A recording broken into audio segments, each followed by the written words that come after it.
Next Well, they segment. can't see you. They can just Oh, potentially hear hear you. you. Okay, cool.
And we're live. Hey, Okay. Scott. Hey, how are you, man? We're here. We are. Your first episode. My first moment. We're Woohoo. here. Thank you for being here with me. You, me, and there can be 5 our moms and somebody else. Yeah, I don't think my mom knows how to get on YouTube, but but you never know. No. I definitely have some people popping in on LinkedIn. We have some people popping in on YouTube. For those on LinkedIn, I posted a note in the chat. You're a little bit delayed, so you don't even know we're live yet. You're about a minute behind, but if you go to YouTube, then you'll have a less delay. So that's Cool. just how it works around here, apparently. Well, hi, Scott. How you doing? I'm good, man. Always good to hang out with you. Always. I really appreciate you coming on here and being the first person that we're going to talk to.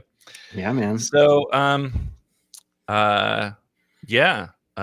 this show, I don't really lead the conversation. So it's going to be all on you. And we're going to talk about whatever you want to talk about and whatever the people who are watching want to talk about. So they can post questions here anytime they want. Totally. So I'm going to play the game of pick JD's brain because I love it. You were kind enough to mentor myself and some other advisors years ago. I don't even know how long ago that was now, actually. I don't remember the year specifically. 2016, maybe 2017, sometime back around there. Let's just call it a long time ago. Yeah, my hair was less gray back then. Not much less gray, but a little bit. Right, exactly. And since then, we've all grown up a little bit. And here we are, and it's time for me to keep growing. I'm so proud. Proud papa. But you know, I'm at the point now with my firm. So people who don't know me, my name's Scott. I run a firm called Stone Steps Financial out of Encinitas, California. We kind of help that working retiree, you know, the millionaire next door? I don't know how you call it. The people who basically make between $500,000 to $1 million a year and are growing their wealth. And one day they want to retire. And many of them are actually near retirement now. And some of them have referred their parents because we do financial life planning work where we focus on the individual rather than just the money. It's a little different than what a lot of other folks do. And so we've just grown a nice little business. It's myself and 2 other advisors, a senior associate and an associate who probably should have, we probably should have done a better job of learning training and doing all the things to make them lead advisors sooner and actually form a diamond team faster and make it run more efficiently. And here we are, right? So we have, let's call it 85 clients, revenues around like 1.1 million. And we're just kind of clicking. And we have a client service associate we just hired full time. And for fun, and for a lot of the projects I want to clean up, we have a part-time, our old client service associate who's been with me forever is now the director of getting shit done, who's just going to go be the office manager / executive assistant / work on projects for the firm. Right. So that's kind of who we are now, but it's kind of like coming back to the idea of, love the idea of a diamond team, but how do we really harness it? How do we use it? Teams getting to a point where they're going to be taking on relationships more so than I am. So how do we structure compensation correctly for that? What other things? So and then I'm wondering capacity structure, like how much capacity can a diamond team have if the average rev per client's about 15,000 a client? You know, like at what point do we go time to start figuring out how to start another diamond team? You know, like those types of things. Yep. As we keep growing, if leadership becomes a thing, it's kind of farther down the road than now. I wear all the hats of being the COO and the CFO and the CEO, right? But as we start to have opportunity for people to grow into positions that aren't advisory functions or client service direct, how do you decide how much to allocate of the P&L to those types of roles, right? So if I'm an advisor and I'm the CEO, is there 2 forms of so everyone understands that it's as equitable as possible. Basically, just throwing up on you. Teach me your ways. Oh, crazy one. Yeah. All right. Let's do that. So, where is your firm at in terms of revenue? You're getting close to $1 million in revenue? Or no, we're like 1.1 right now. We'll probably end somewhere between 1.1 and 1.2 mark. So you're about 1 million. Yeah. 100,000 of revenue. About. So we have you, Me. right, sitting there. And how many of your relationships in your firm are you not involved with? None right now. So you are still involved with all clients, Yeah. have some Because degree of connection. we haven't really moved on to the position of like, oh, I think in your old firm, you guys called that a lead advisor role. We haven't said like, you're it, go do it, kid. Or Right. Okay. So you have a couple people kind of sitting in this associate level down, kind of um in still kind of learning and ready to go. And one of them, it sounds like, is really new, and the other one they're should be actually promoted. both not really new anymore. They've been around for Okay. a while. It's just, I think we kind of rested on our laurels if we felt comfortable looking back on it. And it Oh was like, there yes, was the never the death of growth pressure is of like, comfort. they want to go do more. They want to make a bunch more money. Or like, I'm Mhm. like, I really need to offload this stuff, So it's like, we never really formalized it. And so I'm realizing like, it's probably a bad boss on my part. It's probably my job to formalize this and Mhm. like have a plan in place to create the space for growth. Yep. Now, at your size, systems and systemic, you know, flows around that training are not necessarily strictly needed, Mhm. right? You can kind of wing it still a little bit, right? Because you're gonna repeat, you're gonna try something, and then the next associate you get in, you're gonna do the same thing, but you're gonna improve it. And then the next associate, you're gonna do kind of the same thing, but improve it. So you're on this kind of upward trajectory of building systems. You got to do some trial and error because all this training is different. Yeah. Now, you mentioned something at the beginning as you were talking, which is the one keyword that you should hold in your head the whole time, and that is capacity. Mhm. That's everything, right? Now, you've Yeah. gotten that message from me for years, right? I just shout Yeah. about it. Yeah. Um, I think it's probably I mean, not probably, it is by far the most important metric for you to hold in your head. If you Yeah. don't think about anything else, you can ignore profitability. Right? You could ignore your revenue growth. You could ignore all these other kind of financial metrics. If all you're thinking about is capacity and creating capacity, then you'll end up in the right place. All Yeah. those other things support that, right? Mhm. So you want to look at your revenue growth so you can figure out how much capacity you're going to need in the future, Mhm. right? You Yeah. look at your margins to make sure when I look at margins, my margin number says, here's if margins are going low, it means that you are under capacity, Right.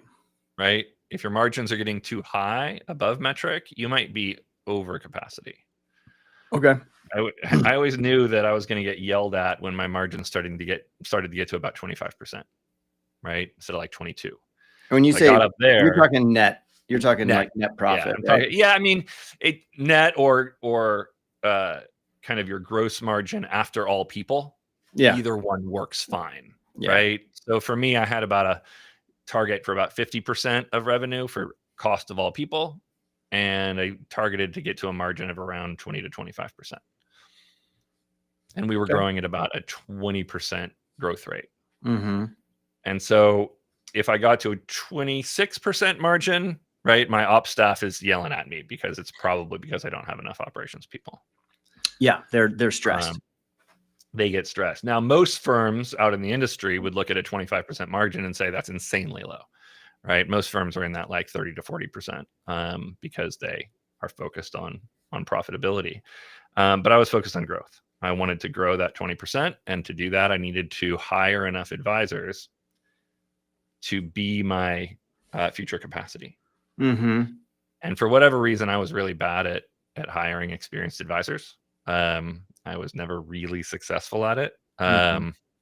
And so that meant I had to hire career changers and experienced advisors, new grad, whoever, people who didn't come in and couldn't start seeing clients day one. Yep. So I needed to think ahead 2-3 years and Yep. say, oh, I'm going to need about $500,000 of capacity in 4 years. Who do I need to hire today so that they're ready by then? Mhm. Right. And that's why I call my projection spreadsheets for planning the future my crystal ball, Mhm. because its entire purpose was for me to see the future. so that I could guess now and hope to get as close as possible to the right capacity number. Okay. So as you're thinking about your people, you're thinking about, okay, how many clients can they see today on their own? Or another way of thinking about that is how much do they add to your capacity? Right. Is the way to start thinking about that. Like Right. if That's like the initial step, right? that's the initial step, right? So Yeah. if alone, you could say, well, I could do 800,000 on my own, right? Or maybe probably more like 500 is more Right. typical, right? And then you say, well, if I get an associate, really what you do first is you get your CSA, which you did, and then you have that person who's running your whole life, and that usually can almost double your capacity. So say you were at 400,000 on your own, that person can get you to like 800,000, right? Pretty effectively. And apparently there's some video issue that things are getting stuck or whatever, but so we'll just have to deal with that. Sorry, everyone. Yeah, not a big deal, but there it is. We have some people saying hello in the chat. That's very nice. Hello, everyone. Love you lots. I don't know who Sinister Days is, but hello. All the YouTube names, I can never tell who they are sometimes. Probably a really nice person. I'm sure. It sounds familiar. I think I remember someone with that name. So hello, I don't remember who you are, but you're welcome in our live chat. Okay. Where was I? I was, so you're thinking about how much they add to your capacity. That's your first thought. Like, okay, so right now, if you looked at those two associates and yourself and you're at 1.1 million, how many more clients can you add before everyone starts hating your guts? Exactly. And I mean, personally, I think that answer, and I'd be interesting to hear your perspective because you've dealt with teams doing this stuff. But I mean, right now we have just probably like 85 clients. So in my own mind, I'm like, dude, we should be able to come close to doubling that number with the three of us pretty easily. I might be crazy. You can tell me if I am, but that seems reasonable. It's 170 clients. You think you could get to roughly 160 clients, which is reasonable potentially, but that's about 2.2 million of revenue. Right. The three of you. That's aggressive. I'm not saying we're doing it next year. I'm saying, like, to be clear, I'm not saying let's go do this tomorrow. I'm just saying, how do we make sure we're set up for the next phase of growth? Well, how do I make sure? How do I decide? How do we help them take over the relationships? And I'm removed of the relationship. I'm kind of learning, like, hey, I understand this concept of diamond teams, but can you really teach me how I'm supposed to do it? Yeah, I mean, it's a whole thing. And, Diamond Teams is, Angie Herber's particular shape team, right? She does hold the trademark on that one. It could be anything like it, right? Diamond Teams, but I ran Diamond Teams. They were fantastic. But, there's kind of two types of teams. And part of what you need to decide first is which one you actually want. Because generally the kind of team structure, like Diamond Teams or any other kind of teams, really, and again, huge fan of Diamond Teams. Thank you, Angie, for building those for us all. There's those kind of teams which on some level have kind of an algorithmic growth potential, right? You can kind of let it manage itself, right? They become self-managing. And then you have more of the hierarchical structure, like the pyramid kind of shape that you'd see at like a public accounting firm, where you have the partner and like 3 managers and then like 9 seniors and then like however many staff you need to pile in there to do the work. Okay. And that kind of pyramid team can grow to any size. You could have 20 million of revenue under one person, or you could have 500,000 of revenue under one person. And the thing that affects that is how many people are under them. And so it takes a lot of management skill to figure that out. You're like, okay, well, with this many clients, that much revenue, how many people do I need? Right? The team structure works differently than that, because the team structure you define at a particular amount of revenue. So you can say, okay, my team structure, this particular kind of team can manage 2 million of revenue, as an example. Yeah.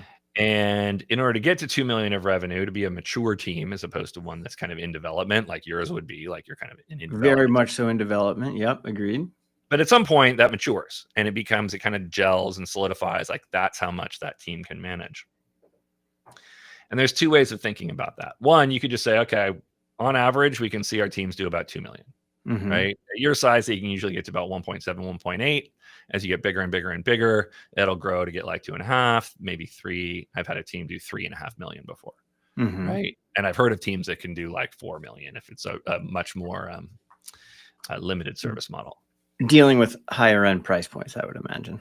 Yeah, it's more about like if you're like investment only, right? You can generally do much more revenue than you could if you're doing full scale comprehensive planning, just because of the time. Makes sense. How it is. So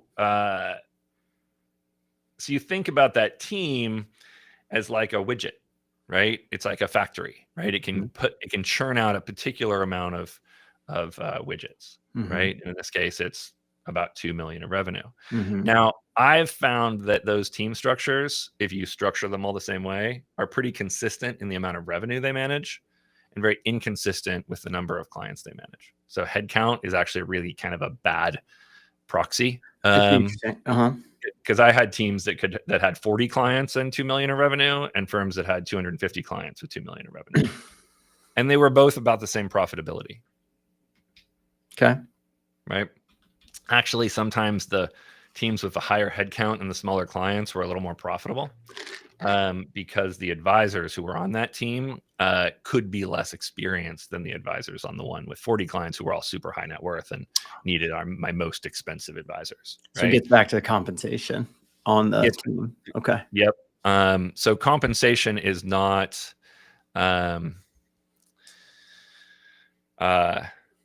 isn't kind of one-to-one to revenue. Right. I have in general a metric of about 30 to 35% of revenue is cash payments to advisors in a mature firm. 30 to 35% of overall revenue is cash payments to firms, cash payments to employees. Okay. Yeah. Not counting the taxes and the benefits and everything there. But about 30, 35%. That's the cash comp to the advisory teams, including the associates and the team lead, right? So that's how much you service, right? That's just the overall cost of the advisor function.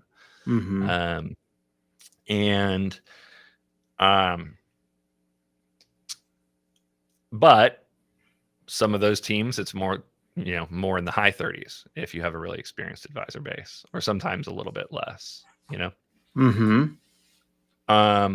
Okay. So as you're thinking about structuring that team, all the clients live at the team level. So the clients are clients of the team. However, someone on that team is taking the lead on that client. Now, what I noticed when we first went to a team structure is that it eliminated the idea, not all at once, but we kind of grew into it, but it eliminated the whole concept of transferring a client. You no longer were transferring clients from one advisor to another. As long as the client and the advisors were all staying on the same team, and let's say you're leading the team and you have a lead advisor, over there on first base or whatever on the diamond, and you just transfer the client to that advisor, and the client doesn't necessarily notice, right? It's not a big deal. You're not, coming out there and shouting, "Hey, here's your new advisor." They've already met this person. They probably grew up with this person as they were the associate on the team. And then when you kind of in your CRM or whatever you're using to track who's in charge of what clients, you flip the switch in there, and then slowly you just kind of fade back into the distance while the lead advisor takes more of the lead. So you guys never did it from a kind of shouting it out instance. I won't say never, but I think like the practice is you kind of like backed up into the bush like Homer Simpson. Back up into the bush like Homer Simpson. And you're always there because as the leader of the team, your job is to support all of the clients on the team when you're needed. And anything you're not needed for gets done by the person who's assigned to that client. Now, the reality is...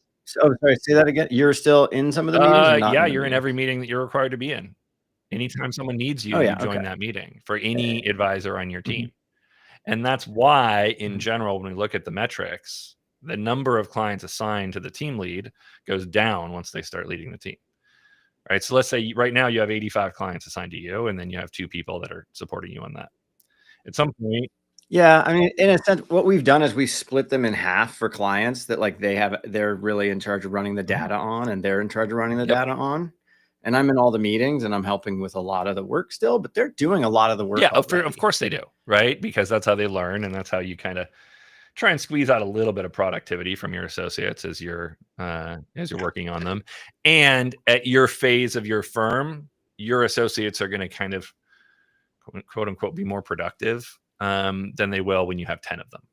Right? When you have 10 of them, you've operationalized most of the stuff they're doing for you now, because a lot of what they're doing for you is like, they're probably doing some of the planning work and some of the other stuff, but they're also probably doing some level of operational work that could get centralized later, right? When you had 50 people at your Yeah. firm, most of the stuff they're doing is being done behind the scenes.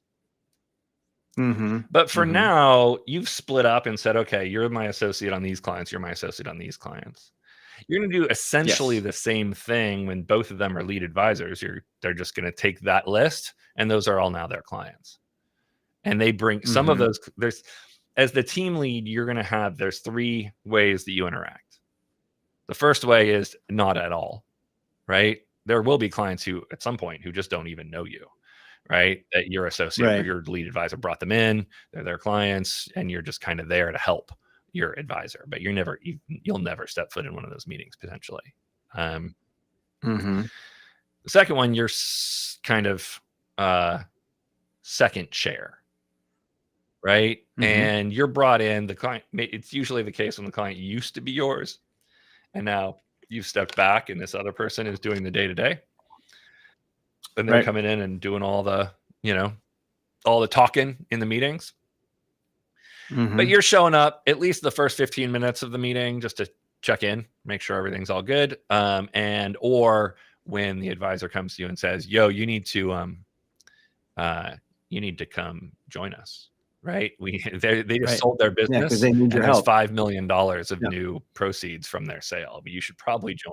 And you're like, I'm in, no problem, chief. Let's go. Or in the third one, you stay on as the primary advisor. You're not second chair, you're first chair, and you're sharing that client with an associate on your team, but the 2 lead advisors don't get involved with that client. Right? So there's a lead advisor position, and then there's kind of the primary advisor and secondary advisor distinction. And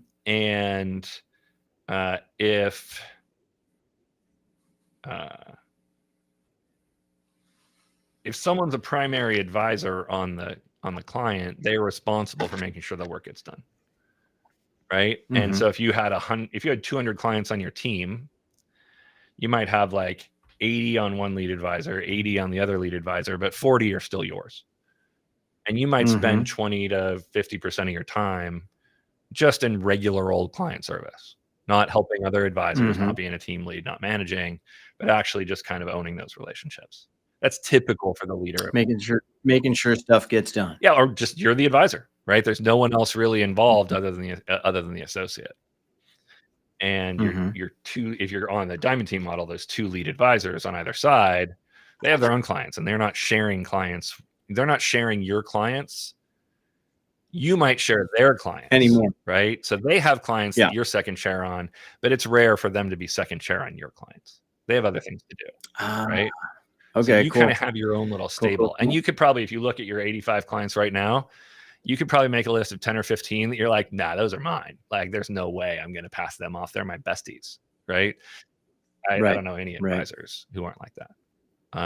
And that's probably true for you, even, as you grow your firm, as you move even kind of outside leading teams, you're going to have your own kind of stable of 10, 20 clients probably forever, right? So you get really big and you're just like, or you just don't want to anymore, right? But it's very common to hold on to those and just kind of have your own favorites who you don't want to pass off because you go to their house for Thanksgiving, and it's just that kind of relationship. So they're yours.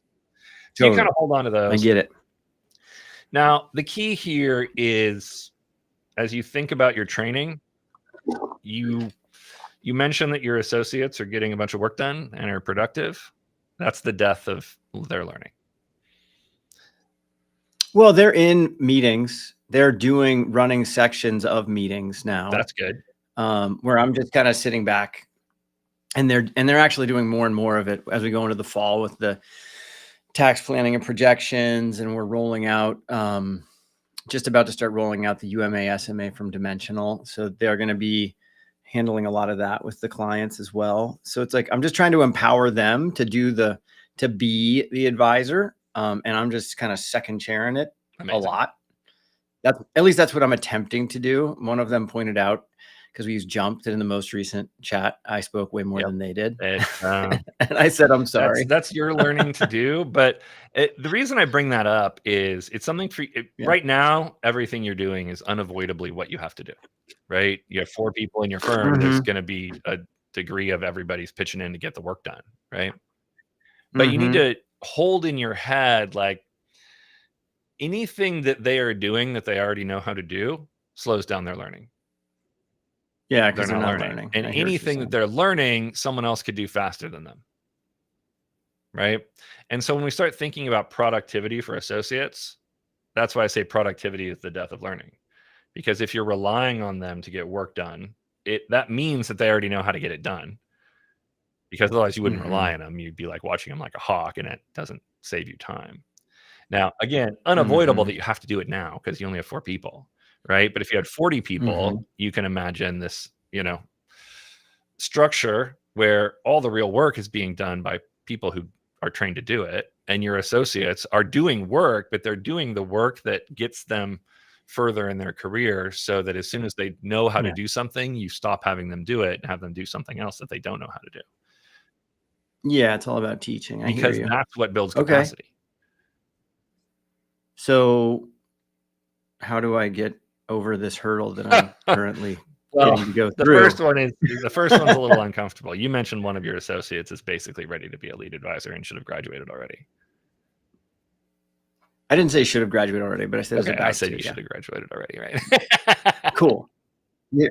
You always push. I'm a pusher. I love. That's one of the things I love about you. Before we go on, I do want to mention, if anybody has questions or wants to comment on anything, feel free to just post in chat. And if you want to come on live and ask Scott or me any questions about any of this stuff, we'll just bring you on, and you can turn your video on and we can chit chat. So don't be afraid to come on and say hello. We would love to have you. Okay. So the uncomfortable thing is promote one, right? If they're ready to promote. No, I'm all for it. But my question is essentially, I don't know how do I determine, what are the metrics by which I decide what's a good lead advisor? What's the growth path of a lead advisor? Like, how do we kind of do all this stuff, right? This is where I'm kind of like, I'm ready to take a step, but I don't know how to. You're not sure. It's foggy down below. Lead, but I'll make big mistakes. So I'd rather talk to you. No, I love it. So here's the real answer. Do you feel the person's ready to take on clients without you being in the room? Close. Okay. Not quite. Could you write down a list of things that they need to prove to you before they're ready to promote? Great. Yes. Well, that's your number one job. Make that list. Yeah. Then once you make that list for them, and maybe there's 2 or 3 things left, right? You've just now developed their promotion checklist.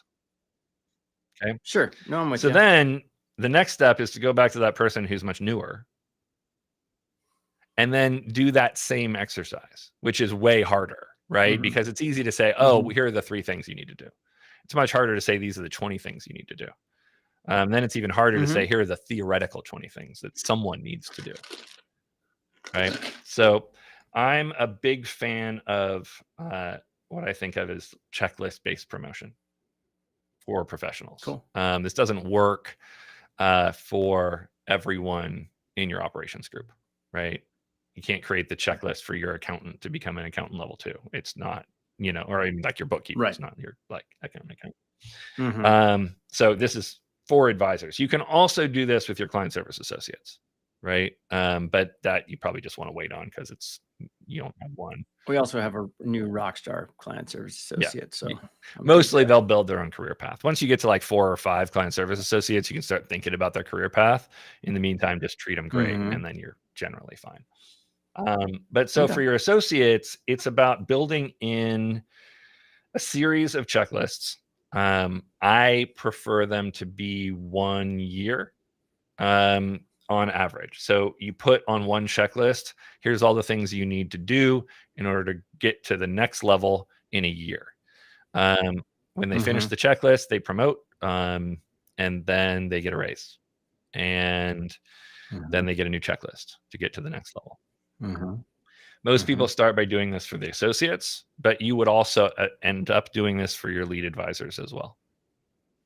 Right? Okay. I had about 6 checklists, right? For maybe 5, because the last one I had 6 levels of lead advisor and associate advisor. So I had 2 associate levels that they were intended to get to. 2 associates and then 4 for lead. Now, I will say that my level 1 lead was kind of just level 3 associate. So if you did 3 years of associate, then 3 years of lead. But it made them feel good. But it made them feel good because it meant that they went faster. Right?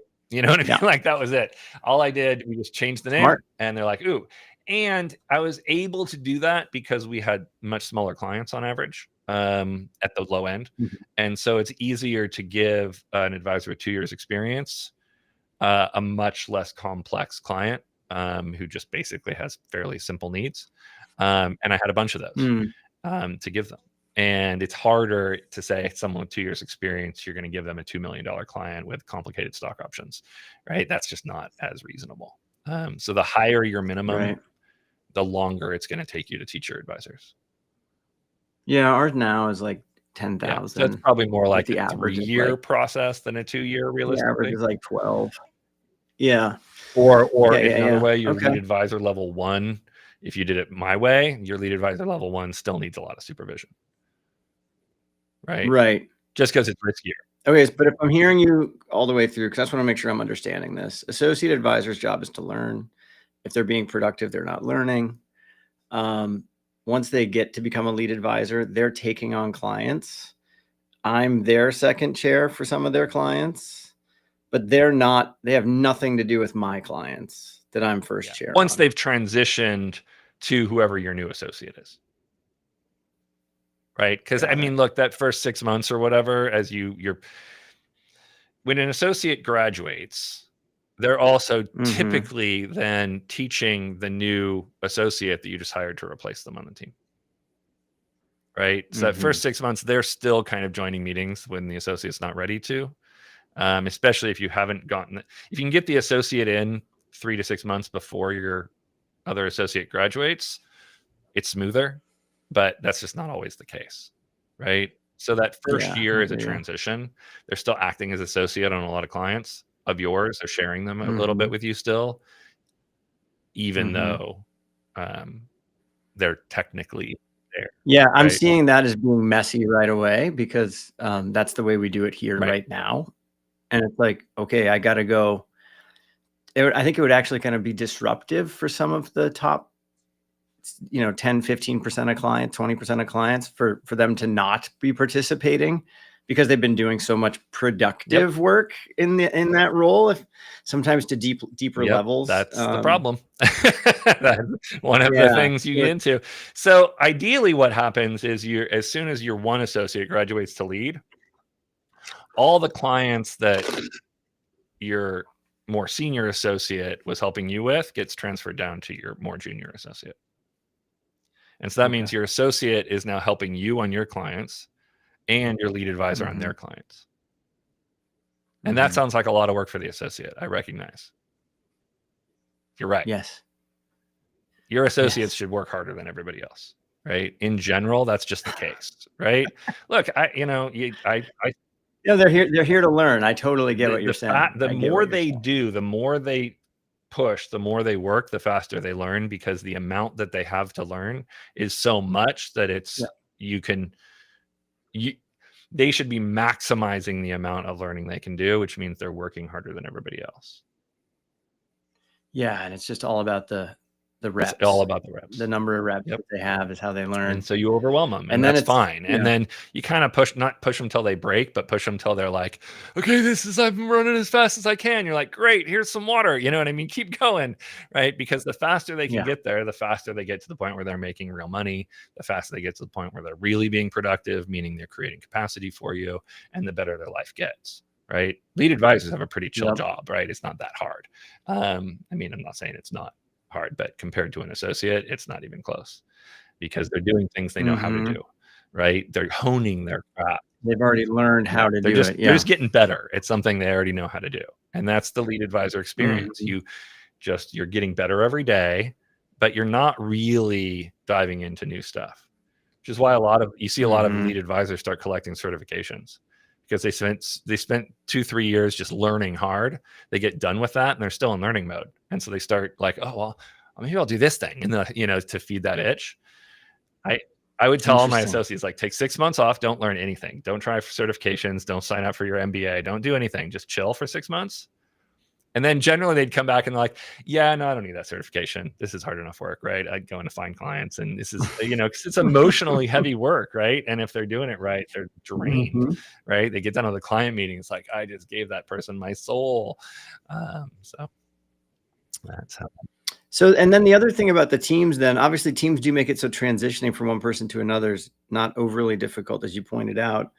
But the end result that you're looking for, from what I'm gathering from listening to you again, is that like first base and third base, or whatever team structure you want, the lead advisors eventually are the lead advisor with really no one else in that relationship. That's how I do it. Well, there's always the associate. There's generally always going to be 2 people in the room, right? The ideal is you have whoever is the primary advisor and whoever the associate is. Whoever's learning on the team. Now, if you have 2 meetings going on at the same time, obviously your associate can't be in both, right? Because you can't clone people yet, but soon. And so you have to put them in the meeting that they will learn the most in. They don't automatically join you because you're more senior. They don't automatically join the largest client, right? Because that person's paying more. They join whatever's newest, whatever's the thing that is going to have something that gets them to check one of those boxes off their checklist. Got it. And if you do that whole checklist thing, you convert all conversations about someone's career from how much am I worth, can I make more money, into what do I need to do in order to get promoted?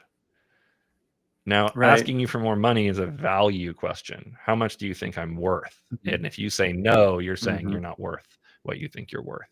But in a promotion conversation, they come in and say, I want to make more money. And you say, cool, let me look at your checklist. And you look at their checklist, you say, there's only 2 things left for you to check off. When are you going to get those knocked out? Because as soon as you do, you get a raise automatically. So what are you talking about getting a raise? Let's get you a promotion. That's how you make more money. And that changes it into direct and obvious action that they can take.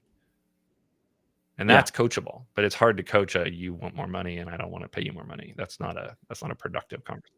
Because it's very hard to perceive value. So value is perceived differently on both sides, and it's not necessarily the best thing. I hear you loud and clear. Okay. The other thing is that, so we do financial life planning. So I teach Kinder Institute, the Evoke process, and we do that here. So I do that for all of our clients. So I'm sitting at the top of our team doing that for everybody. And the other team members are not yet skilled up on that, trained on it. So that's another issue for us to work through, is getting them trained on it so they can be doing that for people in their meetings without me needing to be there. You can, but you don't have to. Just because it's their client doesn't mean that you can't be a service provider to those clients. For example, I was always kind of our in-house expert on pre-marriage counseling. Anytime someone had a client getting married, I had a whole process that I would go through with those people. And they didn't transfer that client to me so I could do that work for them. And then I transferred the client back. I just came into their meetings and did it right there with the advisor. It was great. A small business planning as well. If we had clients that owned their own small business, frequently the advisors would bring me in to talk to them because I was just knew more about Yeah. that. If I had a client with annuities or who was going through a divorce or 10 other things that I just wasn't very good at, I would bring in someone else to my client meetings. So specialties are So great. rely on the other team members of expertise in that instance. I think that's fine for now. I agree with you. I think in the long run, my goal is to build this so that there's more teams, not just one in the long run, because it's just going to keep growing. It's not going to not. But you can do that with other teams too. So you might find a situation where you have 10 advisors and 3 of you are trained at life planning, and you just do all that piece. And so if you think about your overall advisory structure, let's say you had 5 teams, right? You'd have 5 teams. Yeah. And then off to the side, you have another little box on your org chart that's just called specialists. And then you'd have people who are also on those 5 teams listed over there as the people who do specialized stuff. That is normal. It's kind of it's like it brings in this kind of hybrid matrix structure, which would be another business team structure that most advisory firms don't use. I only know one who's exploring it, and for very different reasons. But that's about kind of just everyone pitches in, and when they're really good at something, tap into that. Everyone doesn't need to know how to do everything. I'm with you there. For the people who are essentially receiving leads, though, as a part of the sales process and the onboarding process, it is what we do. So those people have to do that. On this type of a structure, is that typically the relationship manager is receiving those types of leads and sales? Typically. And then sending it to the appropriate person thereafter. So like if a lead came in a typical team, the team lead is responsible, right? The reason that they have less client service responsibility is one, because they're doing management of the team, but that's not that much timing because that mostly teams become self-managing. Instead, they're also spending time on sales and business development. And I would say what defines the team lead, who's a mature team lead, who's made the transition and is really has a good solid team, they're spending way less than half of their time doing client service, and the rest of the time is on sales and business development, or business development and management. And the lead advisors are also doing some level of management because they're helping train the associate on the team, right? They're monitoring that person's checklist. Sometimes you might even have a lead advisor on the team doing all the administrative leadership work because they're kind of on the bubble to become a team lead themselves. So you kind of let them co-lead and do all the stuff. So they're kind of getting their reps in under your supervision, and then eventually you give them their own team. There's a checklist. There's a checklist for that. That one I never really checklist. That was more, playing the vibe, But the lead advisors are also doing sales to varying degrees. Some will do it for 10% of their time. They occasionally bring in a client. Others will do it 49% of the time, right? And because they're bringing in all their own clients. And so you might have a team where you have 2 lead advisors. One of them you're filling up with all your sales, and the other one you never give clients because they're bringing on their own. Interesting. So you said checklists bring raises, and there was a question. I asked the same question. Vilas, if you want to come on and talk to us directly, you're welcome to join us and ask the question yourself. If you want to do that, just post in chat that you want to, and my producer Dylan will send you a link where you can jump in. But so compensation is a whole other question, and not saying that compensation doesn't matter, because obviously it does, and the structure of compensation matters, obviously. Right. The associates would disagree with you if you said compensation doesn't matter. But it's really how you do it is like there's lots of ways to do it right, is what I'm saying. Right. Just like there's lots of different team structures. The one I like best is to have a share of revenue. You could share profits, but quite honestly, you could manipulate your profits. And so Mhm. giving someone a percentage of profits, you could just decide what their bonus is by giving yourself a raise, Agreed. right? And now they get less bonus. And so it creates conflict and a Mhm. lack of trust. Even if you're doing it properly, it creates a lack of trust. Yep. So you could also do discretionary bonuses or, management,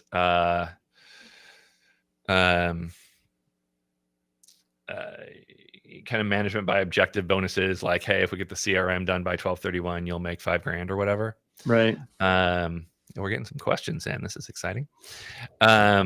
So you can do, you can do those things and they're fine, right? As long as people are making the right amount of money, they're fine. Mhm. But revenue is totally trustable, and Mhm. revenue puts them at the same entrepreneurial owner mindset that you are in, Yeah. right? I'm When you think personally a about fan of growing it for your that firm, reason. yeah, you want more, right? Mhm. And so you just give them the sense that part of their compensation is based on the revenue growth of the firm, and they get some percentage of revenue. And as revenue goes up, they make more money. And so every time a sale is made, they make more money. Every time someone has new assets, they make more money. Every time your firm grows by $1, they get a few cents. Mhm. And you just kind of keep that very at the forefront of their minds. And there are, a gazillion ways to actually structure the game of it all, right? Mhm. Because I think of compensation as a game, right? You're putting incentives to create behavior, just like a game. You create rules and a win condition, and then people are Yeah. going to move through those steps and achieve the win condition. So your checklist or your rules or your little boxes on your board game, right? Mhm. They roll the dice, and they move forward a certain amount.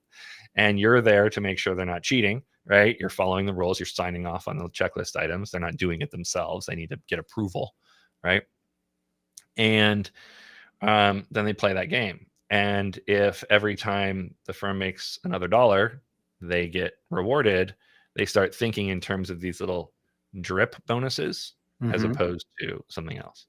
Yeah. Now, like I It's said, literally just if the tide raises all boats, right? It's like for we're sure, all going to make everyone's more on the money same. if we all go make more money. And we can get way complicated than that, right? But you could start just by saying, okay, everyone, I'm sharing 20% of revenue over $1 million next year, right? And we're going to allocate it in this. Everyone's going to get this percentage of that bonus pool. Mhm. And you're done, right? You can make it that simple. And so they'll get it going as much as possible. And then the next year, you can set a new threshold. Mhm.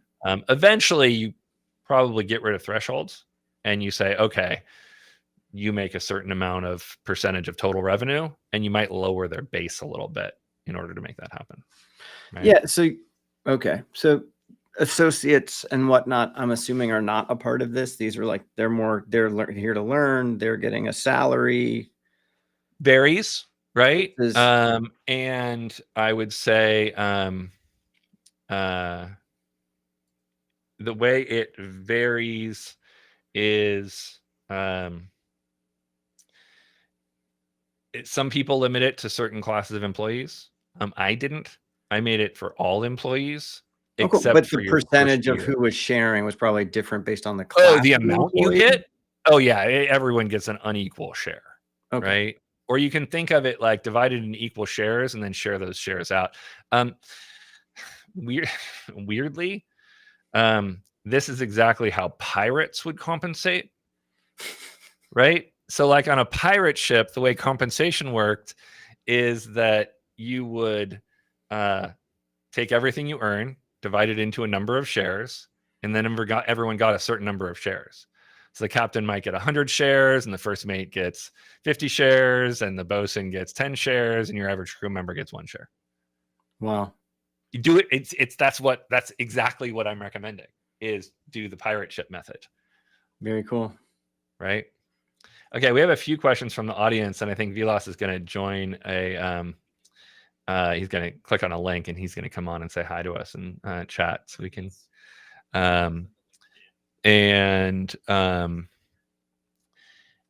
let's see. But we have a question from Matthew who wants to talk about tips for young advisor trying work on their business development, and tips for helping the gap of age with you and the client. Okay. So what do you do if you're a young advisor and dealing with older clients? And how do you start that process of starting to learn how to bring on clients? You're much better at answering that than me, because I'm old and I never started my firm from scratch when I was young.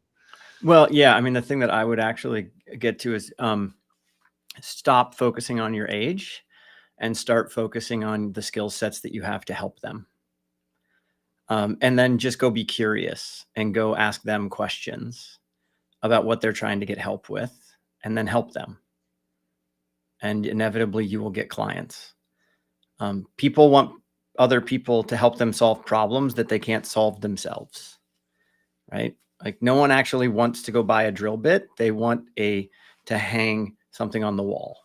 So just go help them figure out how to hang the thing on the wall, and you get to do all the work to help them do it, and they'll hire you.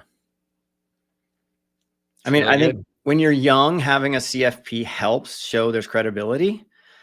So like, there's things you can do. Cause like, I actually, I caught a photo of myself the other day when our 13-year-old was born, and I still had a baby face. And it reminded me of how much of a baby face I used to have. And that's no longer an issue. But when you have that, you just got to stop thinking about that and go focus on helping people. I love that. I love that. I had one of my advisors who was fairly young bring up a great quote. They said, hey, when I talk to people who are significantly older than me, I just ask them whether they want their advisor to be retiring at the same time they're retiring. They're like, oh, no, I like you. This is great. And that was actually one of the things I would say when I first started this firm.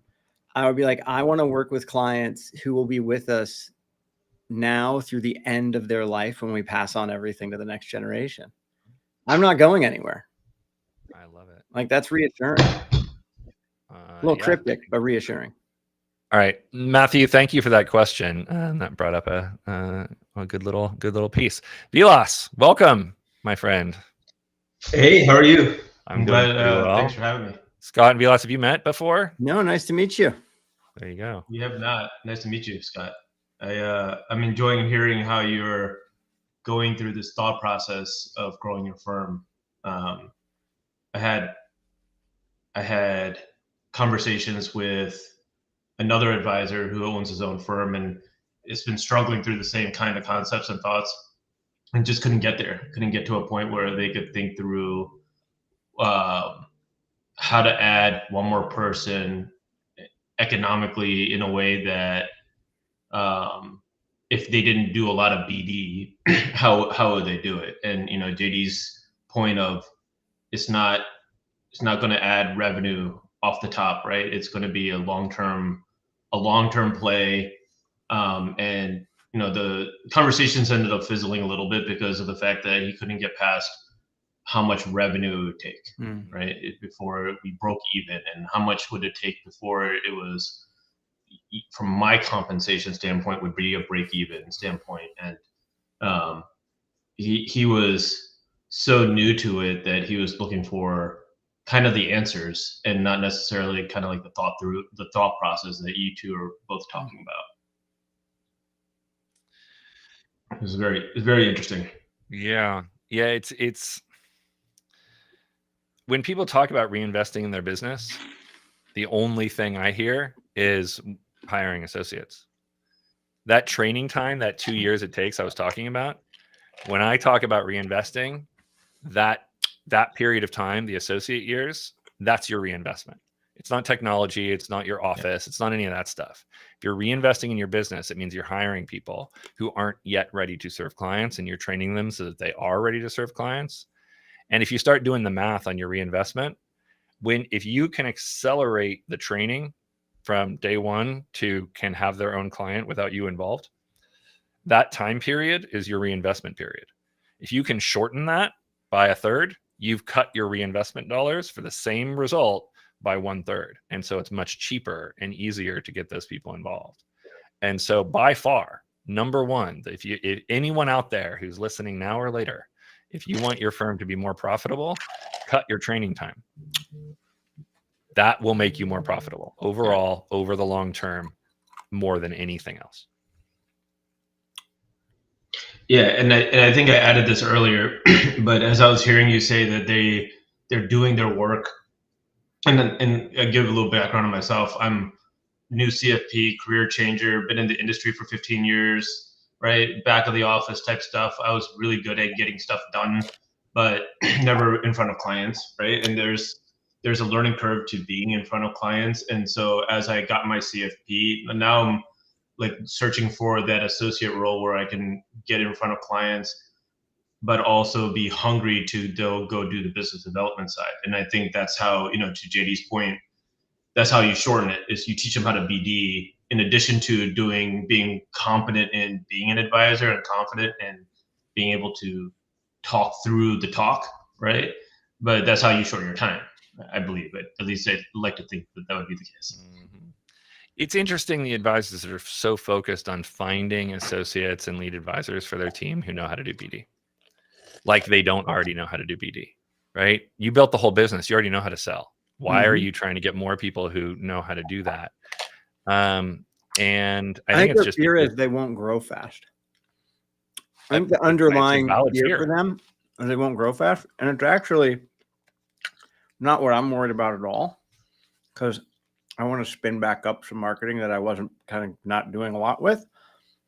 And I know once I have the flywheel going again, like I won't need people to be go find business. I will need them to be servicing business.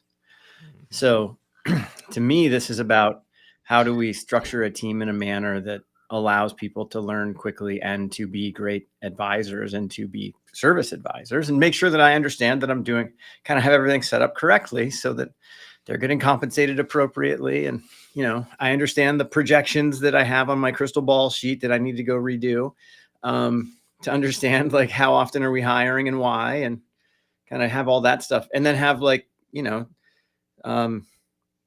backups in place too, right? Like a line of credit in case there's a tight quarter because the market dips, but we still want to grow. So it's like just thinking all that stuff through, a little bit different. Scott, I would say though, because I've seen the very large firms, like I've been part of very large firms as well. And once a advisor gets very comfortable being a service advisor, right? At some point they will hit a capacity as well, right? They'll hit a capacity of how many clients that they can serve. And they've never had to go through the exercise of closing, right? Like they may not have gone through the exercise of closing. And then you're at a point where you're like, all right, well, now I'm just at a salary plus whatever for this person who's just doing service, but they're not adding any more to your book other than letting you grow, right? They won't, and maybe I'm conflating the two. I'm in a place where I want to learn how to close, right? I think I want to learn how to be an advisor, and I want to learn how to be really good at being an advisor, but I also have this yearning to want to learn how to close and be that, lead advisor that will have a team underneath of me, right? And there are going to be advisors that are going to be great at that. And then, and I'm sure JD can speak to this as well, is that he knows this better than anyone, that there's going to be advisors that never want to close a business ever. Right. Yeah. I'll be interested to hear it. So learning how to close, I think, is pretty important as well as part of the training program, whether it's just to be service or whether it's just or to grow them into their own, team lead position. Agreed. And it's more complicated than that if you really start looking deeper. Business development is not one thing, right? Even closing is not one thing. There's going out and finding leads, right? The kind of marketing angle, the advisor networking, the going to places and meeting people and getting people who to become interested in you. That is not an advisory skill necessarily. Anyone in your organization can do that. In fact, I had advisors who were really bad at that for 20 years. They just were never really good at, drumming up business. You know what I mean? I hired a tech guy and he had 3 referrals in the first month. Right? He's like natural connector. Some people are like that. So that's one skill set you can teach people, is how to talk about the business in a way that gets people interested in having a deeper conversation. Yep. Then there's the ability to close business for yourself. That's actually the easiest to learn in this business, because all you're doing is selling yourself and just telling people what you're going to do for them and doing it in a way that makes them trust you. And then they're going to want to work for you or work with you. And that's easy, right? Easiest thing to learn is how do you talk to people and make you trustable and make them want to hang out with you. That's easy. Then there's the harder skill and that's a lead advisor skill, right? That's the side of the diamond team. That's the person who is selling 20% of their time. They're selling for themselves. The harder skill is what Scott's going to have to learn next, is how do you close business for other people, not you, where you're closing it and then handing it off. And then maybe you say hi to them again at some point, but that's it. In this business, that's one of the hardest skills, because you have to go from learning how to sell people on trusting you, which you know how to do because you know how to be trustable, into selling the idea of trusting them.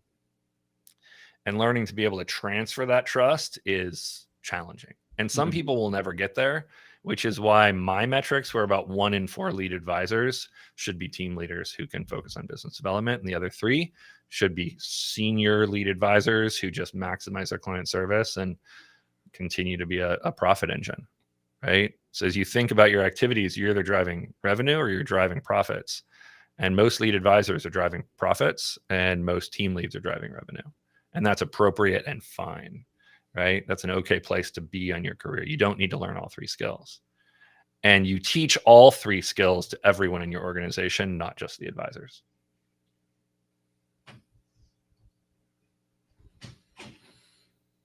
But focusing on that trust building, do that. That's the easy one, right? Closing is for yourself. You already know how to do that, right? Because you know how to talk to people, and that's it. It's just talking to people. I believe in you. Me too. But I will also say, based on what you're describing, you want to be able to do in your life. I'm just going to wish you the best of luck, because it sounds like you're going to end up owning your RIA firm in the future. You know what you want. You can go, definitely go look around and see if you can find a firm at which you can go learn all of those things. And obviously you need to go, it's always great to get experience at a firm to learn how to do things anyway. But if you go there and you don't find that you're getting the opportunities that you want in life, build up your war chest, and XYPN is just a click away. You can have your own firm. Yeah, no, absolutely. That's definitely, definitely, hopefully some version of the path, right? And the opportunity to kind of grow. Some of the struggle is just in this day and age, a lot of people are looking for that client facing experience before they even hire the associate, as opposed to the knowledge of all things RIAs, right? And so you have to kind of get through the door just to be able to get to having those conversations. I didn't realize associates are. Yeah, that's I think that's. I didn't realize that people asking for associates want them to have client-facing experience. Like you're supposed to be new to the business. Just go look at on LinkedIn for an associate advisor role, and almost I would say 75 to 90% of them will all say 1 to 3 years of client-facing experience. Yep. And you know what those firms are going to be doing in 1 to 3 years? They're still going to be looking for that associate. Again, right? Yep. Well, I always ask people who, because I ran a staffing service for, a year recently. And, people would say, I kind of want someone who has like 1 to 3 years experience. And I'm looking at them like, what do you think happened in that 1 to 3 years that went well enough that they're looking for another job? Like, they're going to, worst case scenario, like best case scenario, they're coming in traumatized to your firm, right? You know what I mean? Because they clearly, or they were a client service associate now trying to be an advisor, which is fine. Look, if you can find an associate advisor like Vilas, who's been in the industry for 15 years, that's the best of both worlds. Like Vilas is a diamond in the rough. If anyone's out there wanting to hire an associate, this guy is your best choice. Agreed. Right? This is someone who's hung out with the who's who of our industry. He knows everybody. I met Vilas at a T3 conference like 15 years ago. I think Vilas was one of my first conference friends, back in the old days. And this is someone who understands the industry, which is a underrated skill set, right? Like you have associates coming in and they don't know what all the magazines are. They don't know who all the players are. They don't know what Orion is. They don't know who Eric Clark is. You're like, who are all these people? I don't know. And they have to learn the industry at the same time they're learning their craft, right? You get Totally. someone like Vilas who knows the industry, who knows everything already, right? You basically get a COO for free if you hire him as your associate. Let's be real. Genius. I appreciate that. This Thank actually you. leads us into a next question. So, Vilas, did you have anything else to say, or we're good? No, thanks for having me on. It was Pleasure great. meeting No you, worries. Vilas. Thanks Chat, for joining so I us. appreciate it. Second. Wait, Scott, you said something? I just said pleasure meeting you. Ah. That's it. Yeah, absolutely. Bye. Pleasure meeting you Thanks. too. All right. So we had another question from New Leaf Financial Guidance. When hiring, what level experience and education do you prefer / require from an associate? Is it better to hire green versus a CFP who's been in the industry for X years? What a great thank you, Vilas, for queuing us up. That's a great question. Now, I think by now people kind of understand my opinion, but Scott, do you have anything to say about that one? No, I would go the same way. I think, people, I think you don't need to have industry experience or client facing experience to go into an associate role. And actually looking at both of my associates, one transitioned from more of a back office style role within the business, but is an amazing human being and a wonderful human to be around and can charm anyone in their presence. And the other was a career changer from the tech industry who I feel like he may have already passed his CFP exam, but still needed to get the experience. I mean, to me, you tell me, man, but to me, I'm kind of looking at it through the lens of like, if I'm hiring an associate, I want to see that you actually want to be an associate and that you didn't accidentally click on the wrong link and apply to my job. So like, show me, explain to me why you want to be in this business of all businesses. Because yeah, it can be rewarding financially, but it's definitely challenging, right? And it definitely has its ups and downs. It's not the easiest of jobs in the world. So what brings you here, right? That's kind of the frame I would look at it through. Yep. No, I think that's I think someone whose goal is to really, be an advisor. They have the passion. You can kind of smell it when you're talking to people. Yeah. There's a lot of people who really, really want this. And so bringing in someone who really, really wants it is way better. I just got that with Vilas, man. I wish I was hiring right now. Oh man, he is all over it. He is I mean, seriously, solid. Whoever nabs him is going to be I also didn't get to ask him the question, but I was actually wondering if he's ever done anything that is client facing, not service facing, right? Like I attribute my ability to speak to clients far more to my time as a bartender in college than I do to any time I spent in a conference room at the firm I was at before I started Stone Steps. 100%. Like 100%. that. The question is, are you a human being who knows how to relate with people? Can you show me how? Yep. Okay, that's what I need. I don't need I sat third chair in a boardroom at this really big bank downtown with its name on a tower, but I wasn't allowed to talk. Like you were client facing, but you weren't doing anything. Yep, exactly. Yeah, I look at this question from the place of like, if I hired a CFP with, less than 5 years experience, right? And I brought them into my organization and my process, I'm probably going to have to take a year deprogramming them and then a year programming them. Right? So they're not just doing it because you can know how to be a CFP. That doesn't mean that you know how to be a CFP in your firm,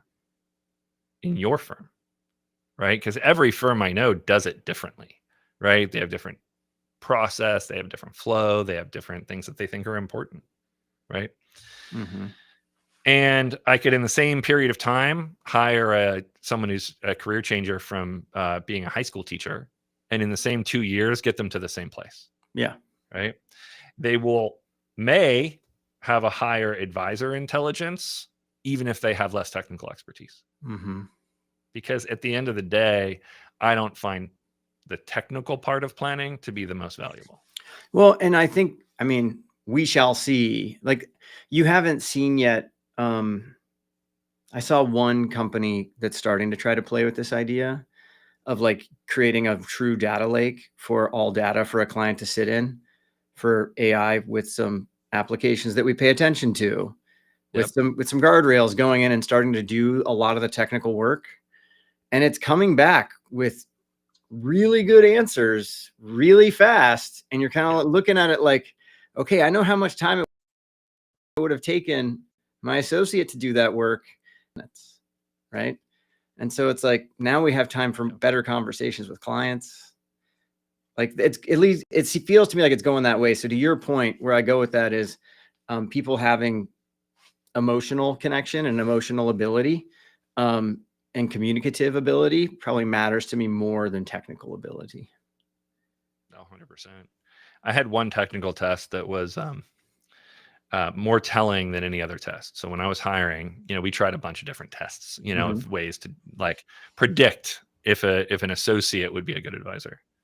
And there was one that worked, only one ever. Ooh, and that is, we recorded a 20-minute mock client meeting.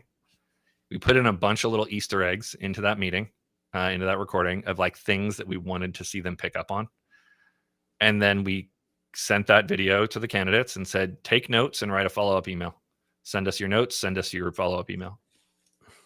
The people who were not the most organized note takers necessarily, but organized enough so they had a structured mindset. They knew how to capture all the information. They understood what all the information was. They know how to summarize. But most importantly, they knew what was important and they knew what was not important. They knew when to pick up. We had one of the people was like, go Bernie, and just a little throwaway line, right? And the ones who picked up like probably Bernie Sanders supporter, think about politics and maybe think about social impact, right? Those people we knew were going to be amazing advisors because they intuitively understand people. They understand where they're coming from. Yeah, they're listening for the meaning under the meaning. Yeah. Yeah. They know what people are saying, right? So I personally, running a firm for 16 years, never successfully hired an experienced CFP who stuck around. I think in total we had one ever stick around longer than like 3 years, right? Associates we had a great experience with, and merging in solo entrepreneurs who started their own firm, we had great success at. But we didn't have success are the kind of employee advisors who are just looking for a new home. And I know lots of firms that have had amazing success hiring experienced advisors. So it's not that hiring experienced advisors is not the way. If you're good at it and you're good at that kind of deprogramming and reprogramming, or your organization is such that you can tolerate people just doing it their way, right? So if you're hiring an advisor and you're like, here are your clients, do the stuff, like make them happy. Well, then, hire an experienced advisor who already knows how to do all this stuff their way, and then just let them do it their way, and then you'll probably have a great time. But if you want them to change the way they do it, you want them to change their philosophy, you want to change their techniques that they learned over 10 years, right? That's incredibly challenging. And so it depends on kind of who your firm is and how much tolerance you have for kind of individualism around the client service process. Yeah. And especially if you want to be able to like build something that is potentially, if you do get a flywheel really going, can actually scale. You can't have one team doing it one way and another team doing it another way and another team doing it another way. Because then you can't move. It's tough to move. No, I'm saying it's tough to move people around if you don't have structure around what you're doing, how you operate. Agreed. It is tough to move people around, but depending on your organization, like if you are using that kind of triangle model, the hierarchical kind of leverage model, right? Sure, you can. Each of those pyramids can operate effectively like its own little silo from a client service perspective, and you don't care, right? It doesn't work with diamond teams or any other kind of team structure like that. And that's the way I'd prefer to operate. It breaks the algorithm because you got one. I mean, or you use it like experiments, I guess, and you can say, "Hey, teams, do it however you want to," and then you let them do it however you want to, and then 5 years later, you look at all your teams, you pick the one that did it best, and then you make everyone do it that way. That's fine too. Right? There's no one right answer with any of this stuff. right? The only unique thing about our industry compared to every other industry is that people are the product, and that's true of all professional services. And so there's always a degree of individualism, right? You will never, ever have everyone doing it exactly the same way like you could if you're doing AI or whatever. You can't even do that with AI. But if you had like a, repeatable process, it repeats every time because that's how it works, right? People never do. I don't care how solid, how consistent your people are.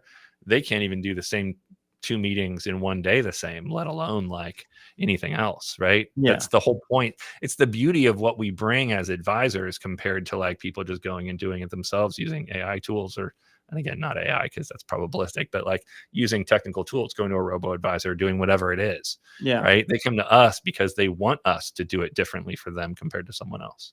I agree with that completely. I think the thing I'm getting at is, and I think what you're getting at as well is there's frameworks, beliefs, values that must be that create a structure that creates freedom.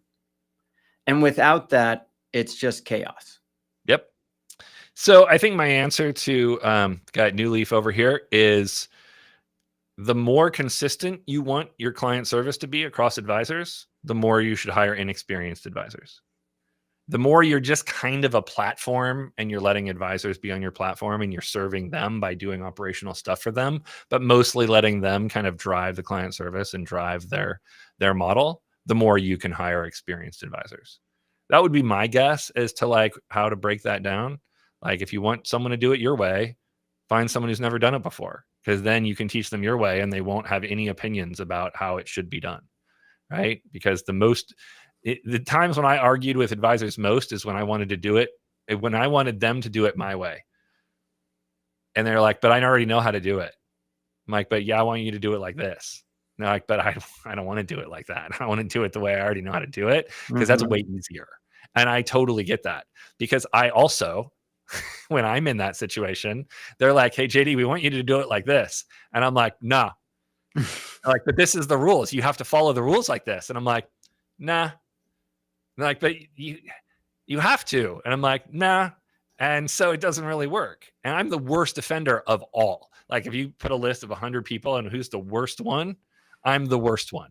You're the top, huh? For sure. I break the rules with much more. Love it. Glee. Love it.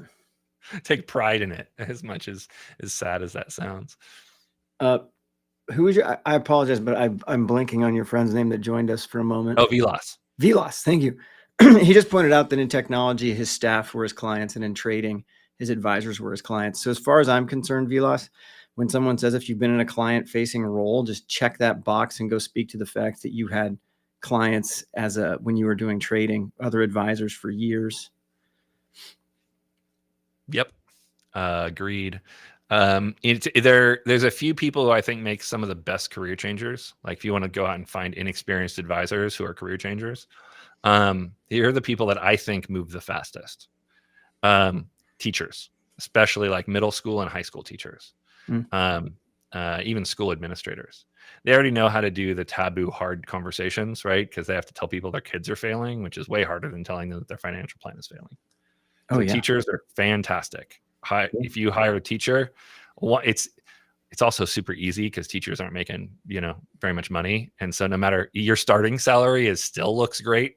And then it only goes up from there. So it's very easy to hire teachers. A lot of people from the technology industry, particularly less so like programmer types, although they can be fine too, but more the like program managers or product managers, or even just project managers, right? The people who kind of are there to understand how the technology works, can speak tech, but aren't necessarily out there hacking away. They tend to be really good at, certainly good at change, certainly good at adopting technology, but also just good at keeping people together. Those people end up being really good team leads because they've kind of grown up wrangling. They've grew up in their career wrangling programmers, right? And that's really tough. And sorry,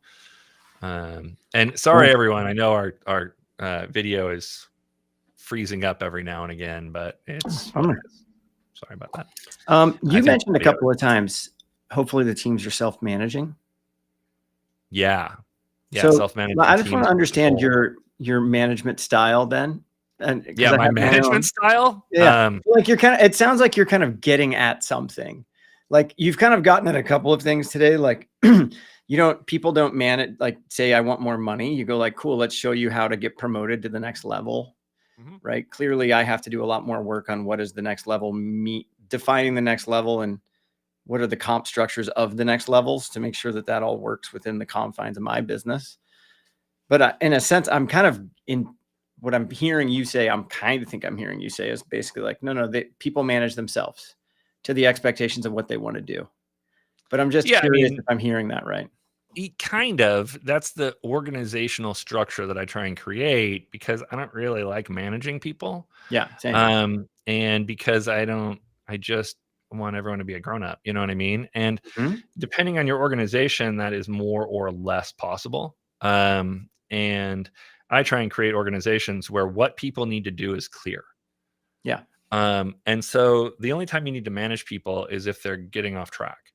And Yeah. so you become kind of a goalie, right? So you're just Mhm. pushing people back on a track if they start going over, veering into the woods. Yeah, let's hone And you know in on that, this just a little bit then, because I feel like this is a place that I'm going to raise my hand and say I'm lacking. I've probably done a horrible job for my team, honestly. We'll get together once a year, twice a year. How are you doing? What are you working on? How can we help you? I wasn't doing a clear job of like, here's the next thing. Here's your next checklist, right? But how often are you checking in with them? How would you do that in a way that made them feel empowered? Because like obviously I can ask my team what do they need, but they'll tell me what they think I want to hear. I want to hear what you did that worked for you. okay, I'll give you, so I want to first separate out advisors and professionals, certified professionals who go through licensing and they're like professionals, right? Okay. And not professionals in the casual sense, but professionals in the you're a certified professional advisor sense, right? Right.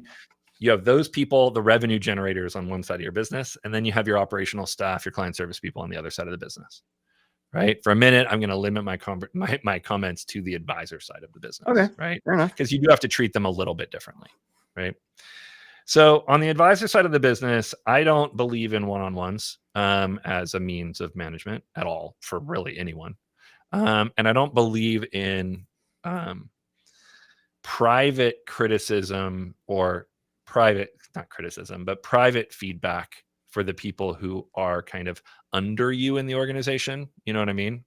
Yeah. Um, Everyone learns together, essentially. yeah, everyone learns together. Yeah. Now, I'm a big believer in private feedback up, right?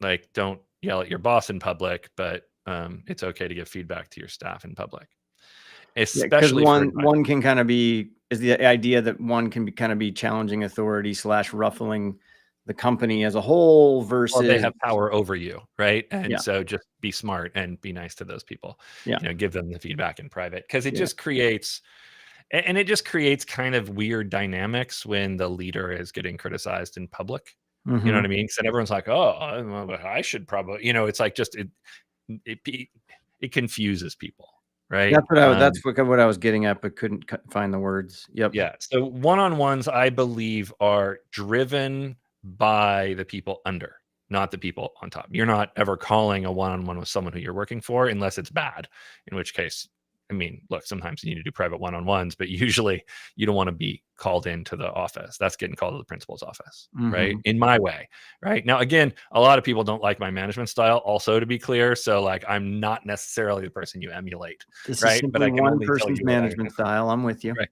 Just me. And so for your associates in particular, but also for your lead advisors, the people who have checklists, right? What we would do is once a week, every week, we had our diamond team meeting, right? For our diamond team. And in that team meeting, and regardless of what team structure you are, I like a weekly cadence. And this is to replace, basically, that should be the only kind of business meeting that your lead advisors and your associate advisor goes to, right? Mhm. There's not like a company all hands, unless every once in a while I have some other stuff, but on a regular basis, your kind of frontline workers do one meeting, and that's that team meeting. And in that meeting, they do basically four things. Mhm. One, they just get all the announcements, right? So whoever that team lead is telling them all the things that need to get done that week, any changes, anything coming from management, they hear that week. That's the number one thing. Number two thing, you look at every open new prospect opportunity that is currently exists and is open at the moment. And everyone just talks through exactly what the one sentence next step for each opportunity. That'll increase your sales immediately. Best thing you can do to do your sales is the entire team looks at the entire list of potential clients that haven't signed up yet, and you give a one sentence reason or one sentence next step. What's the next thing that's going to happen with that? Yeah. What's the action? Right. Okay. This holds everyone accountable, right? So that's good. Then the third thing you do is you look at your client meetings for the next week and a half. So if you're doing this on Monday, it's all that week plus like Monday, Tuesday, Wednesday of the following week. So like the next roughly week and a half worth of client meetings. You mention what the client is and what the topic of the meeting is. Now, usually that comes with the advisor who's holding that meeting saying, yeah, we're having this thing, and actually this is going to be a kind of a difficult conversation. Can we role play a little bit, like how I'm going to approach that? So that's your opportunity for getting into that. You also might do a little role play in the opportunity set. You're like, hey, I have a meeting with that person next week. Actually, this is what I was going to say to them. What do you guys think of that? Right? So do a little role play. And then the fourth thing is the most important, right? And everything you've done so far leads to this fourth thing. And that is the entire team reviews the associates checklist. Right? Okay. You don't need to review the lead advisor's checklist. You need to review the associates checklist. The lead advisors you can trust at this point, they've been going through this for a while. They know how their checklist works and they know how to get it signed off. That you don't need to drive them, right? But the associates you kind of need to drive because they're little baby advisors and they need support. And so you look at every open item, and then every advisor on the team looks at the checklist and looks to see if they have anything going on in that next week and a half, which is why you talk about all your client meetings for the next week and a half, so that then you can apply all those topics and say, okay, is there anything on this checklist that this associate needs to get checked off and could join the meeting and get it checked off? Yeah. And then if you're at a larger firm, you might realize, okay, they have 5 things on their list. Like, you know what? Let me reach out to the other teams and see if any of the other teams have something going on that open checklist item that you could join them and get that checked off. Right. And so you end up sharing associates between teams just so they can get, for some of those checklist items, don't come up every day. Right. Like they'd only come, they need to do they need to actually do a life insurance review. We only can really do that if you have a client who needs a life insurance review. Right. Now you might say, okay, well, I'm just going to have that one. I'm going to let them do that one theoretically, which is fine. Right. You can have them do a fake insurance review or redo an insurance review for a client that doesn't need one. You can test them that way, but it's always better to do it live. And so any of that kind of feedback you're giving the associate, you're doing right then, and the whole team is doing it. And the reason the whole team needs to be there is so that the whole team can hear about anything that associate's doing wrong, so that when they join them for a meeting later, they can keep an eye on that thing. Because if you did something wrong in a meeting with advisor A, you're probably going to do the same thing with advisor B. But if advisor B knows you do that, then they're going to be looking out for it and help coach you as well. This is why I don't like private feedback, because in a situation like this, you need the feedback of all the people, not just the one kind of technical manager. Yeah. You want to get as broad a perspective as possible. Yeah. And that moves people really, really fast. That weekly cadence with those 4 things, I feel like is a magic unlock key. Yep. Announcements, every open prospect opportunity, and next action. Yep. Client meeting for the next covered it all. There's not much else to talk about. In general, some weeks you get through that whole thing in 30 minutes. Sometimes it takes an hour. And the idea is you cut out all the other meetings. Now, at a firm your size, I would also bring in your CSA to that meeting. Yeah. Right. As you grow, you stop. Right. You don't really want more than like 6 people in that meeting, because if you have more than 6 people, then some people won't ask questions that they would otherwise ask. Right. It's meant to be small. So then you end up with 2 teams that are each having their team meeting, which means that anyone who's a team leader now, instead of having 1 meeting a week, has 2 meetings a week. Right. They need to hear from the leader what all the announcements are and what the priorities are, so they can go communicate that to their team. Right. Eventually, you add another layer of management, because now you're going to have your executive meeting, And then from your executive meeting, all the executives go out to their team, and then they have their executive to team lead meetings. And then the team leads then have their meetings. So there are 3 meetings happening any given week. Generally no one's in more than 2. Cool. Because your Right, I don't get executives and then the about one executive right team now. leader, and then the team leader, and then the main team. So your frontline people have 1 meeting, your mid-level managers have 2 meetings, and your top level managers have 2 meetings. Okay. So you're essentially reviewing. So what I'm hearing is you don't believe in one-on-ones, associate, one to many for feedback. And then this is the structure that you're giving that feedback to the associates in. Yep, in the checklist. If it's not, if you need to give if you need to give non-personal feedback to an associate, like it's one thing to say like, hey, you wear a dirty shirt to a client meeting. Can we not do that anymore? That's different. That's corrective. Yeah. But like actual feedback on growth, if it's not on the checklist, then your checklist is wrong. Like if you find a piece of feedback you need to give someone about their growth as an advisor, it means that there's something missing in your checklist and you should just add it to your checklist. Yeah. Your checklists change every year, right? Okay. So whatever checklist you get when you get hired, you finish that checklist, you get promoted, but the next person who gets hired gets a modified checklist. Sure. With anything you learn from that checklist. So everyone, it's not a standard checklist. It's a checklist for you. No, it's iterative. You might actually even customize the checklist for different people, right? Or you might say you would kind of pre-check certain people's stuff, right? You're like, okay, I'm not gonna, that person who was that you hired because they used to work as a program manager at eMoney, and one of your checklist items is like eMoney basic class. Yeah. It's fine. You just know that they're there. It's not about the work they're doing. It's about, their skills. They're going to know it like the back of their hand. Yeah, they're good. And generally, like as you're building that checklist, as your firm gets bigger, right now, you're going to be the one signing off on every checkbox. Mm-hmm. As you develop and as your firm grows, each item is listed with a person who checks it off. Cool. As soon as you do that, you also need to develop a rubric for that checklist of like, what does success mean? Because as soon as you have your CSA signing off on 4 of the checklist items, they're not going to be as comfortable just winging it, which you should be comfortable with. Right. You look at the checklist item, you wrote the checklist item, you look at it and go, yeah, I think they passed it. And then you can check it off. It's fine. Right. Your judgment is paramount. Right. Your CSA is going to be like, oh, I don't know what's right. I want to be nice, but no, you got to give them some rules. And then some of them are extra nice. Some are extra mean. I've never seen CSAs are generally either like, oh, I'll just pass them, or like, no, they don't get anything until they, save the world. Right. They're super hard or super soft. Which is it? I don't know. Right. Awesome. What kind of mom are you? You know what I mean? You're the one that, or you're the one that's like, yeah, awesome. And sometimes it just depends on the day. So. Very cool. Anything else you do for the CFPs? Because you said CFPs are off in their box for a moment.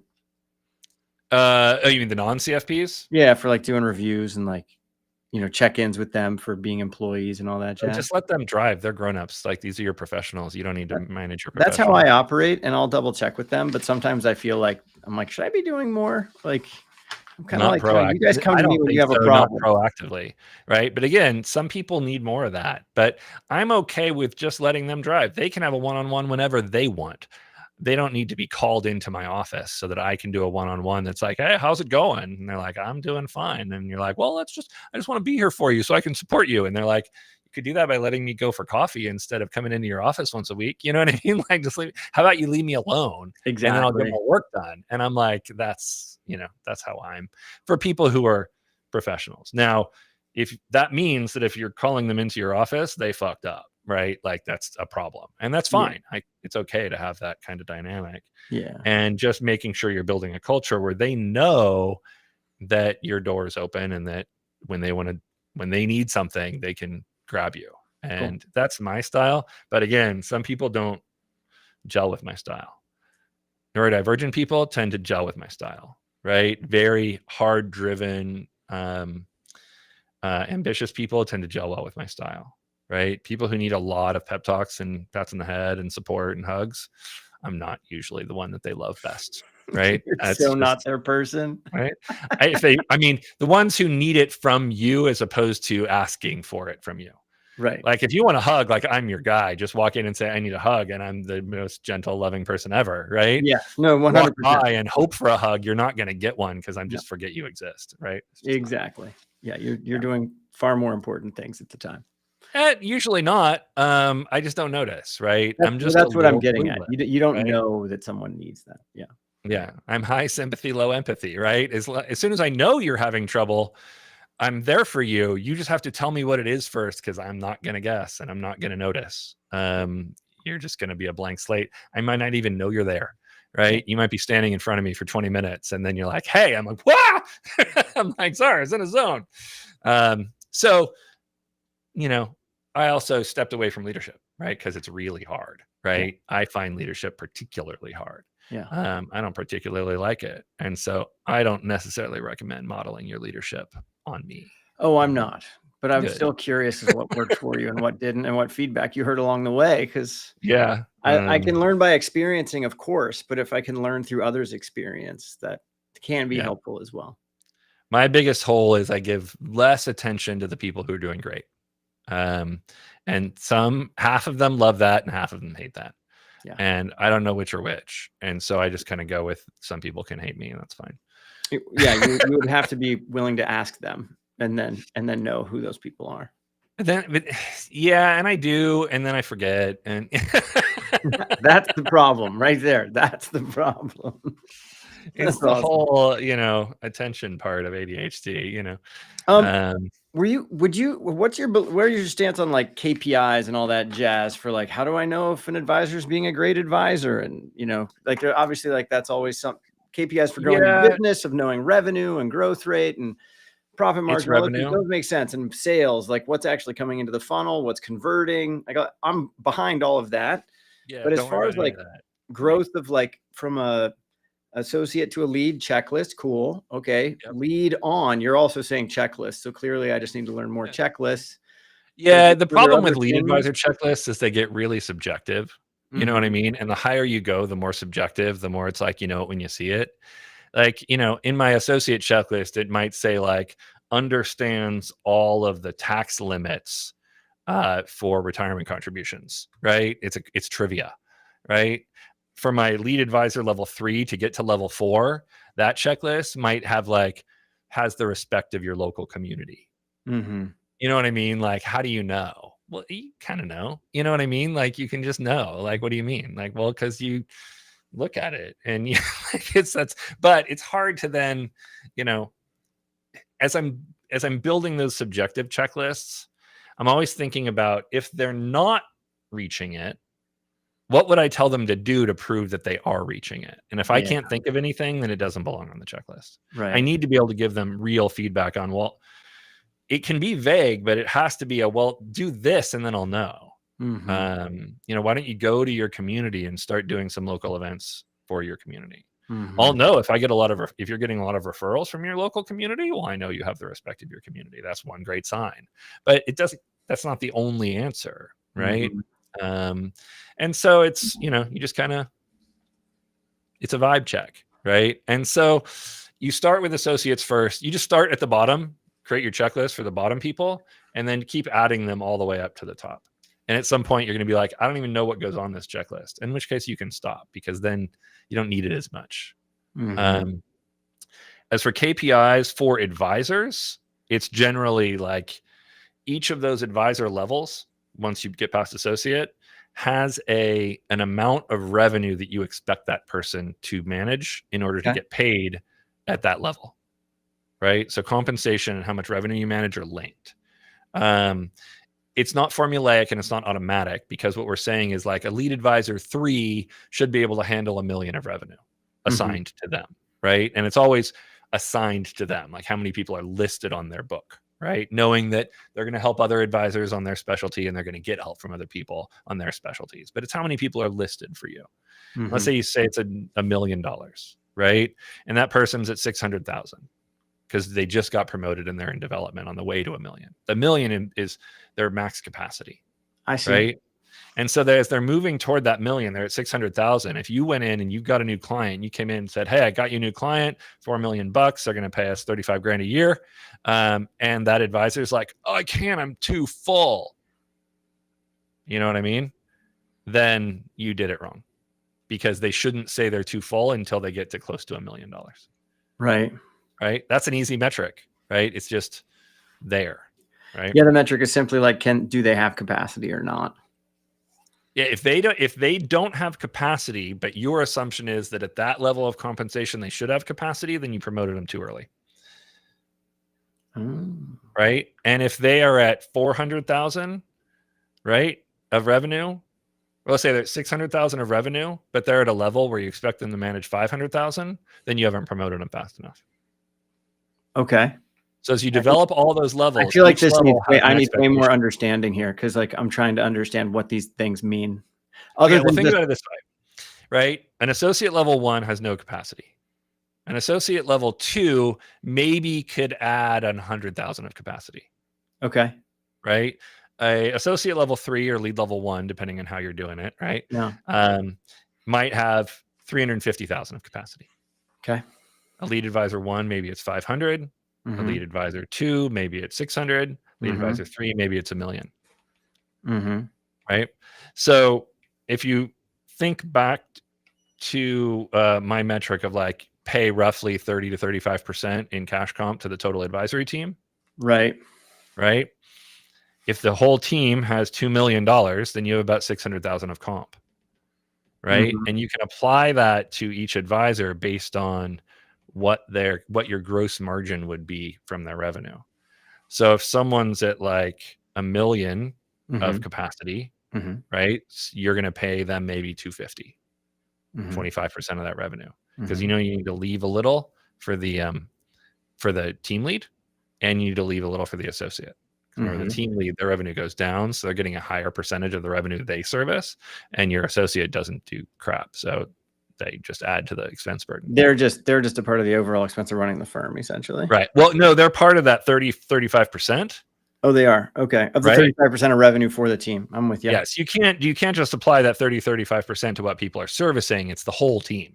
So it's more like 25% of what people are servicing, plus then the overhead of the associate and the overhead of the extra. Okay. I see what you're saying. So let's say, I'm just going to say that first base is doing $1 million. So their comp's going to be somewhere around 250K. Right. Right. And your team lead might be doing 500,000, but their compensation is probably also 250K. Okay. Right. So now we're at 1.5 million. And then you got maybe another lead advisor who's doing 500,000. 500,000. Maybe they're a lead advisor level 1.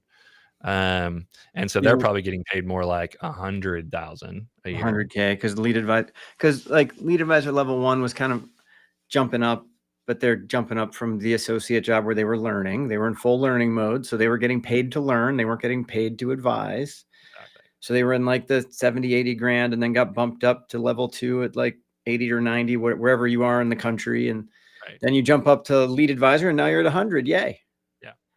So you can use those capacity numbers, and then you just use the compensation is just a function of capacity, right? Like how much can this team manage? Well, you can afford to pay them this much. So you can look at individual advisors, and you look at the level they're at from a compensation level, and you look at what they're managing, and you get a pretty good sense if they're on track or not. It all starts falling into a pattern, and you can start seeing the pattern. With one your size, that's almost impossible. Yeah. Right. Because everything's just a bundled mess. Until you get to like 3 teams, this becomes very, very challenging. Yeah. Right. So I get to be in the messy middle for a while then with your it's structure. Honestly, the transition from about $1 million of revenue to about 3 million of revenue is really tough. Right. Then from 3 million to like 8 million is like kind of piece of cake. And then 8 million, and to get beyond 8 million is like climbing a cliff face. It's tough. Right. There's a lot of crazy stuff to do. And after that, it gets a little bit easier to flow. But like that 1 to 3 and then the like 8 to 10, I find those challenge people most of all.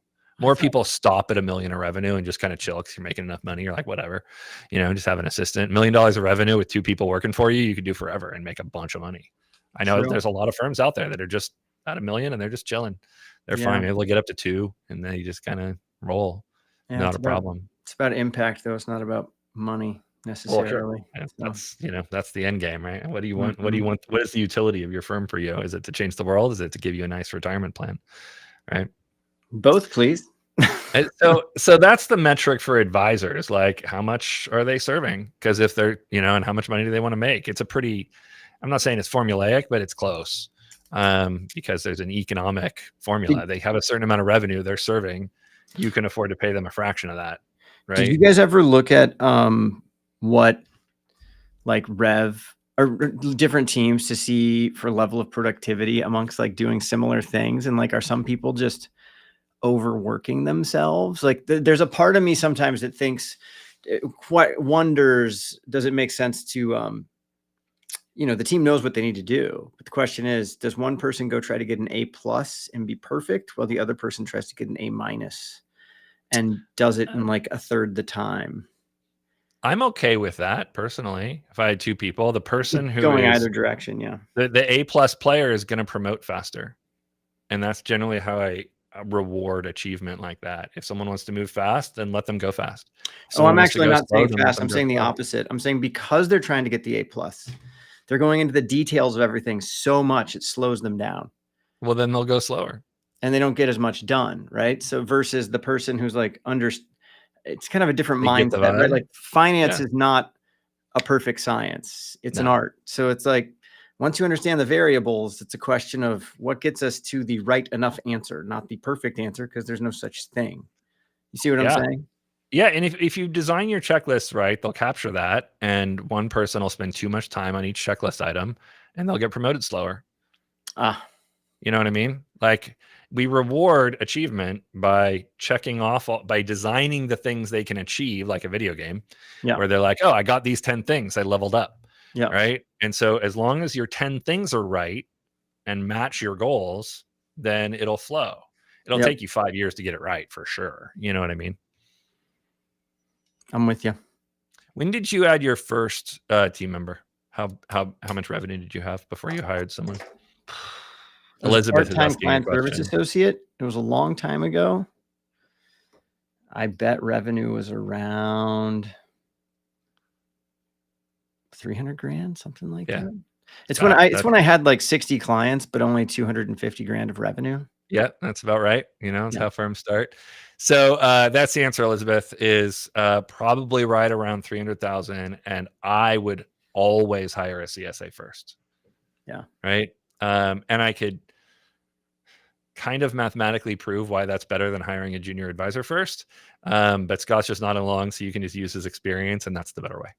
It's also the most painful hire you'll ever make from a pocketbook standpoint, but it's also the best hire you'll ever make, because now that you've done it, the rest of them are easy. Yep. Doubles your capacity. Very good.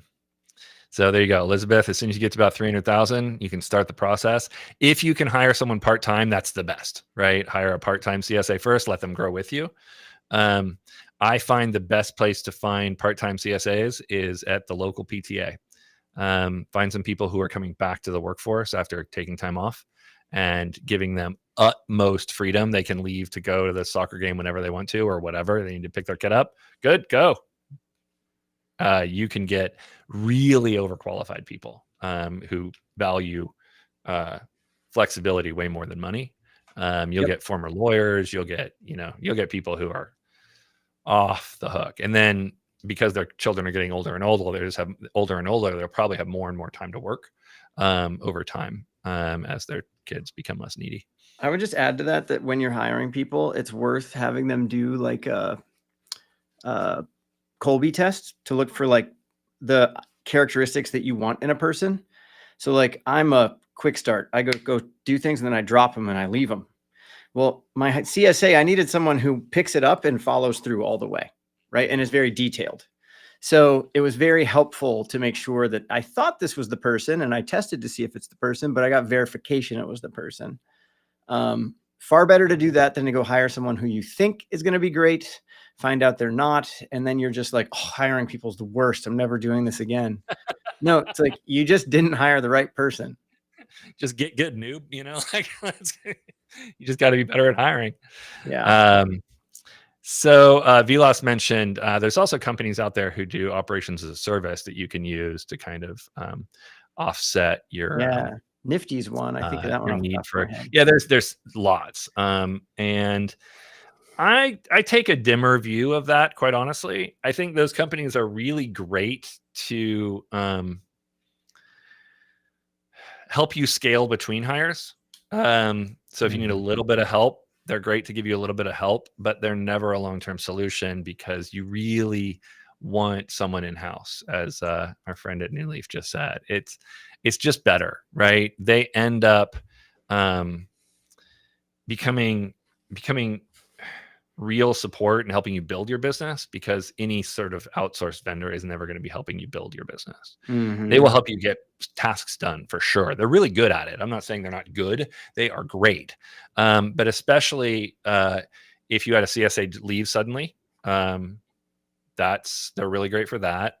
Or when you've hired one and they're starting to get busy, but you're not really ready to hire number 2 yet, they're great to add in for that ramp up until you get to where you're ready for number 2, and then you hire number 2, and then you cut the service. Yeah. I used one a lot of times, especially like for you, where you're at, like your size firm.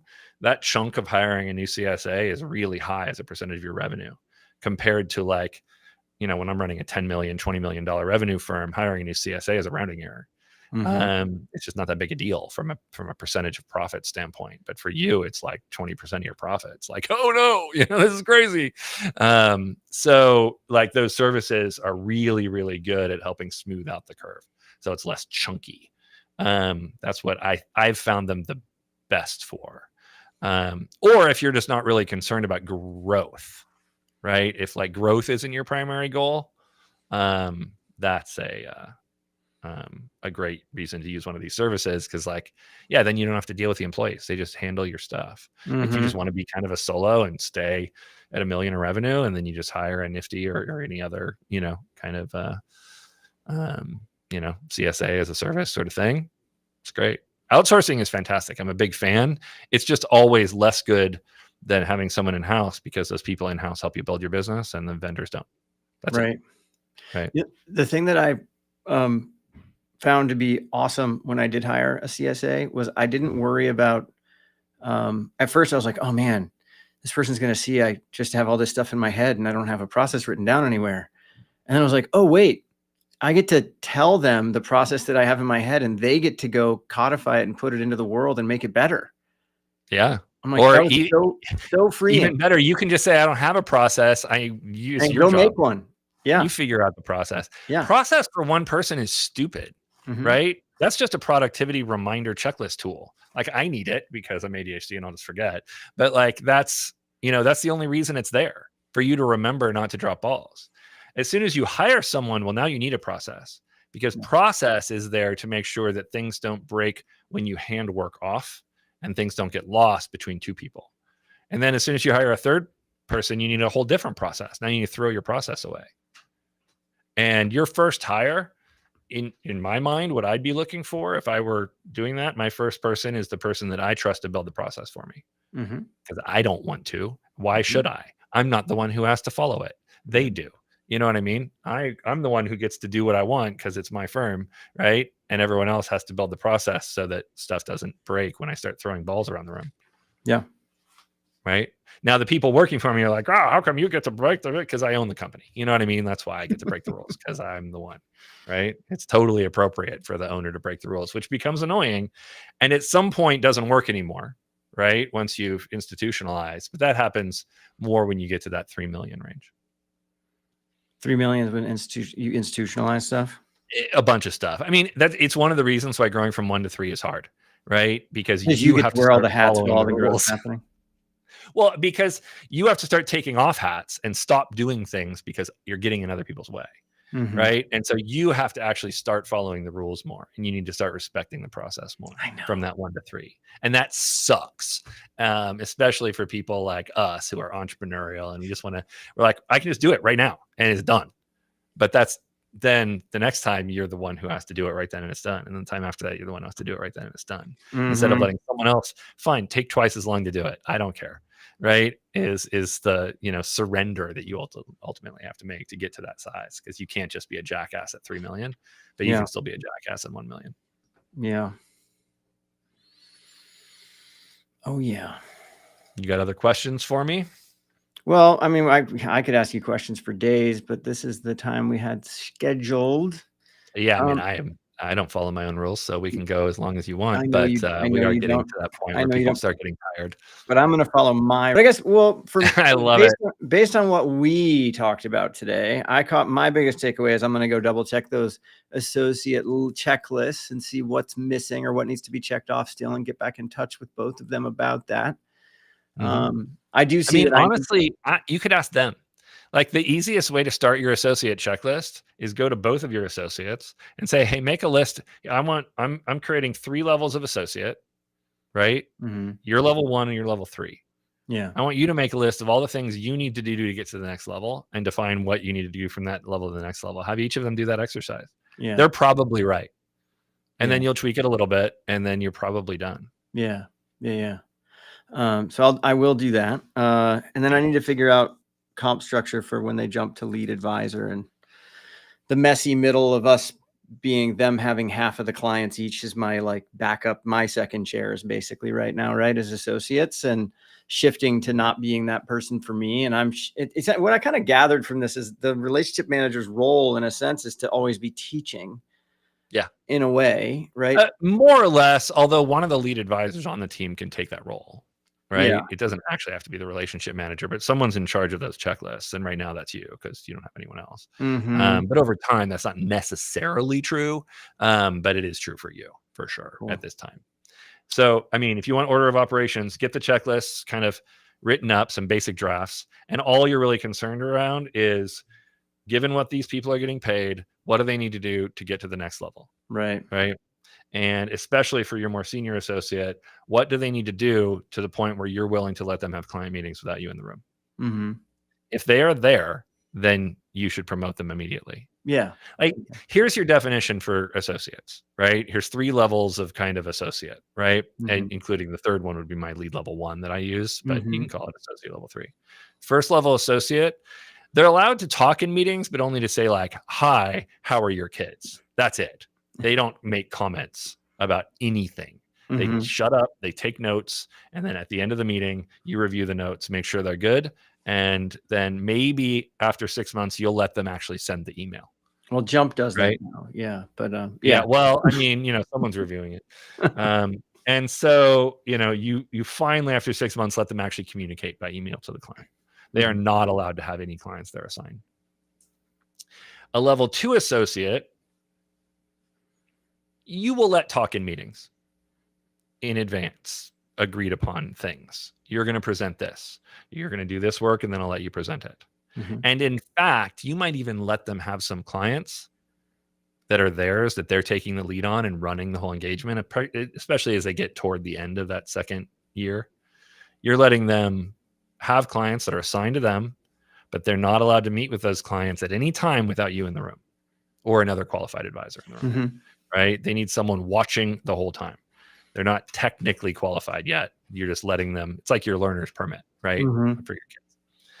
And then your level 1 lead or your associate level 3 is allowed to have their own clients. They're allowed to meet with them on their own, but you're going to have the 15 minutes before the meeting and the 30 minutes after the meeting that you sit with them and you kind of pre-brief and then you debrief. Mm-hmm.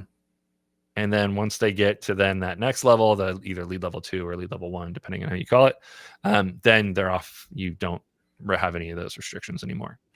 Then you might say like, if it's associate 1, 2, 3, then your lead level 1 can handle any client that they want to handle. They don't need supervision anymore. But you're going to insist that if their client has more than 5 million of assets, that they have a second share.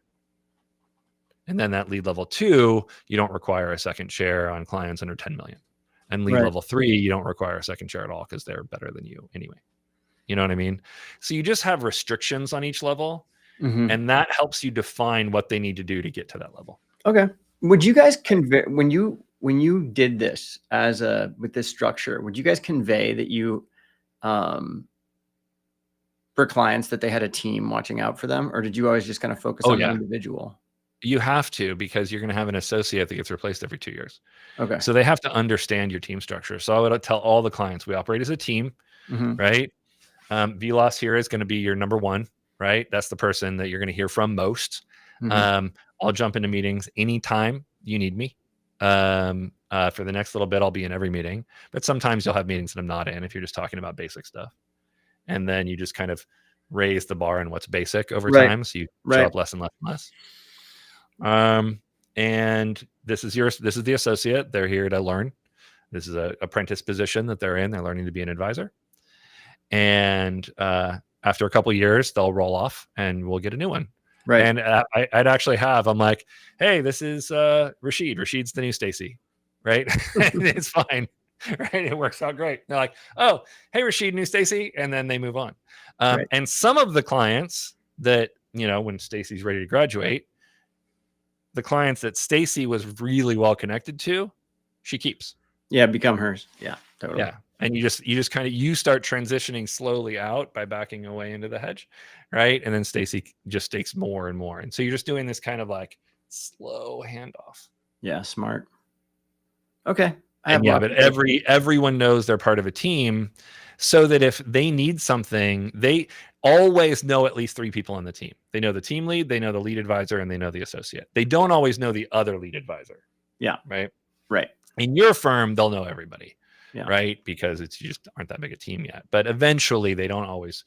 Third base and first base don't always. That's very common already. Share. Right. They don't share a lot of back and forth with clients. So no, but they might back each other up. We all occupy in the firm, right? Someone does money management. One person does money management. So you see people through money management. Some firms operate their teams that way. Yeah. Right. Where they would say, okay, on the team, like between first and third base, one is the planning specialist and one is the investment specialist. And all the people meet with all the clients, depending on what their needs are.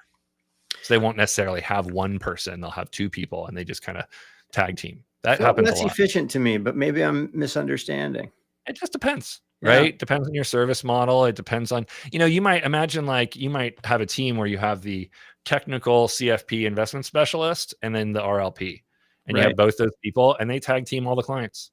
Well, my initial thought, but this is where I need to think it through more, was just that there could be an RLP at the top with 2 CFPs on the bases, and they're doing all the technical. And this person, but that changes the roles of the way you described it for the way rev share works and other things. It makes your teams a little less facile, right? They don't have as much flexibility to just do stuff because you have these designated roles. Anytime you have any designated roles on the team, either the one I described where the first and third base are having whatever, or any 2 members of the team are having that, and then your leader is also a designated thing. Because what that means is, in order to become a team lead, they need to be a really competent RLP. Right. And so you might find a situation where you don't have enough team leads because you don't have enough people who want to be RLPs, or they're just not good enough at it. Well, luckily I know someone who trains RLPs for a living. Yeah, but not everyone's going to be a good one. You know what I mean? Like there's some personality traits that make someone a better RLP beyond just skills, right? Like anyone can learn it, but some people get it. Own it. Yeah. Well, it's like learning how to be a musician. Like some people become amazing musicians and others still know the scale. Maybe they'll hack away at it and they'll do their best. I'm not a musician person. It would take so much effort. So like what you might say is we need an RLP on every team. Yeah. But you don't necessarily have to have it be any of the particular roles. Mm-hmm. You know what I mean? We need to make sure on every team. And so then as you have multiple teams, you're just tweaking the teams around so that you have a very diverse skill set on each team. But also you could just have one RLP for your whole firm that just sits on the side and just comes in and does that specialty. Well, right now that can be the case for sure. You could have that forever. We're so small. That can always be your model. That totally works. You could be 100 people and still have that. It wouldn't be one, it would have to be 2 or 3. Yeah. But you could have your specialist sitting in a box, right? And they just get called in to work on stuff. There is no one right answer on any of this stuff. No, that's the joy of it, right? Is figuring it out. So that's why my thought was like us getting to chat about it will, help give me a little direction, but hopefully gave people who are at home listening their own direction on what could potentially work for them, not work for them. Yeah, for the people watching, like if you own a firm, hopefully you got a lot out of the different kinds of structures you can have, so you can kind of apply them to your own firm and think about that. If you're an advisor in a firm, like thinking about this from the perspective of becoming self-managing means your job is to figure out what the business needs, what the management and leadership expects, and then do those things without being told. Right? That's what self-managing means, is you're doing the things you're supposed to do without being told what to do. Right? That's what I mean by self-managing. And if you're like an associate out there trying to break into this career, hopefully this gives you some insight of some of the questions to ask about how this firm is organized. Ask them about their team structure. Ask them about what it takes to level up and get to the next levels. I would have in my interviews, I would bring a sheet that had 16 levels of advisor, how much they made, and say, this is your average career path for an advisor. You go up one level a year, just like school, right? Some people go slower, some people go faster. You might skip a grade, you might get held back. But this is basically your expectation for what your opportunity set here. And here's the checklists of what you need to do for your first year. I'd show that to the recruits. And you can't sign them up fast enough for that kind of thing, because it's so transparent and it's so they can see what they have to do. And everybody loves knowing what they're supposed to do. Right? They may not like, you may be like me and not do it, but I still like knowing what I'm supposed to do. So then I know at least I know when I'm breaking the rules and I don't fall into it by accident. Right? Because there's nothing worse than breaking the rules by accident. You don't get any of the joy of actually like breaking the rule. You don't get the pleasure of it, like, you don't get the fun part, which is the like intending to do it, Jesse has an interesting comment about gives him a list to be proactive in advancing his own career, along with that radical honesty as a career changer. Yeah, I'm also a big fan of radical honesty. Just say the truth and then everyone should be fine. All the conflict should just kind of vanish when everyone knows the truth. You may not like the outcome, but at least the conflict ends, right? Yeah. So I think you gave me some truth today on things I get to work on, so I appreciate that. Oh, thanks. Appreciate that. All right. Well, thank you everyone for joining us on our premiere show.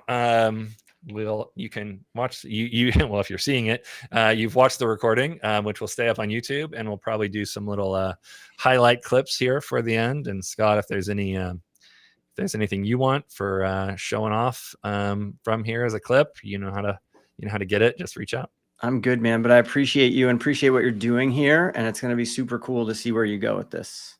Yeah, we'll see. Hopefully it's just a lot of this with a lot of people watching. We'll see how it goes. Let's go. Well, I appreciate you for taking a couple hours with me to just chit chat about everything, and hopefully we can do it again anytime you want to. Anytime, man. I'm happy to come back anytime. We can geek out on real life planning sometime in the future. Oh yeah, I want to do that. Like for those of you, here at the end listening, Scott is one of my primary people. I send like any advisor who I know who's retiring and thinking about selling their firm. I send him to Scott to do his magic life planning to get their heads on straight, because they go from talking about how they really want to get into the details of the new firm and they really want a new role. Then I send them to Scott and they come back wanting to go to cooking school. So I really appreciate you getting people on track and focused on what's actually important to them. Of course. We'll come in and we can do a whole maybe we can come on and have you come on with an advisor who's thinking about retiring. You can just do the whole registered life planning process alive in front of everyone. That sounds dangerous. We'll have to see if we can line that up. I just have to find someone who's willing. If you are, I can find someone who's willing to. We'll see where it goes. All right, man. Bye, guys. Bye. Bye, everyone. Thank you all.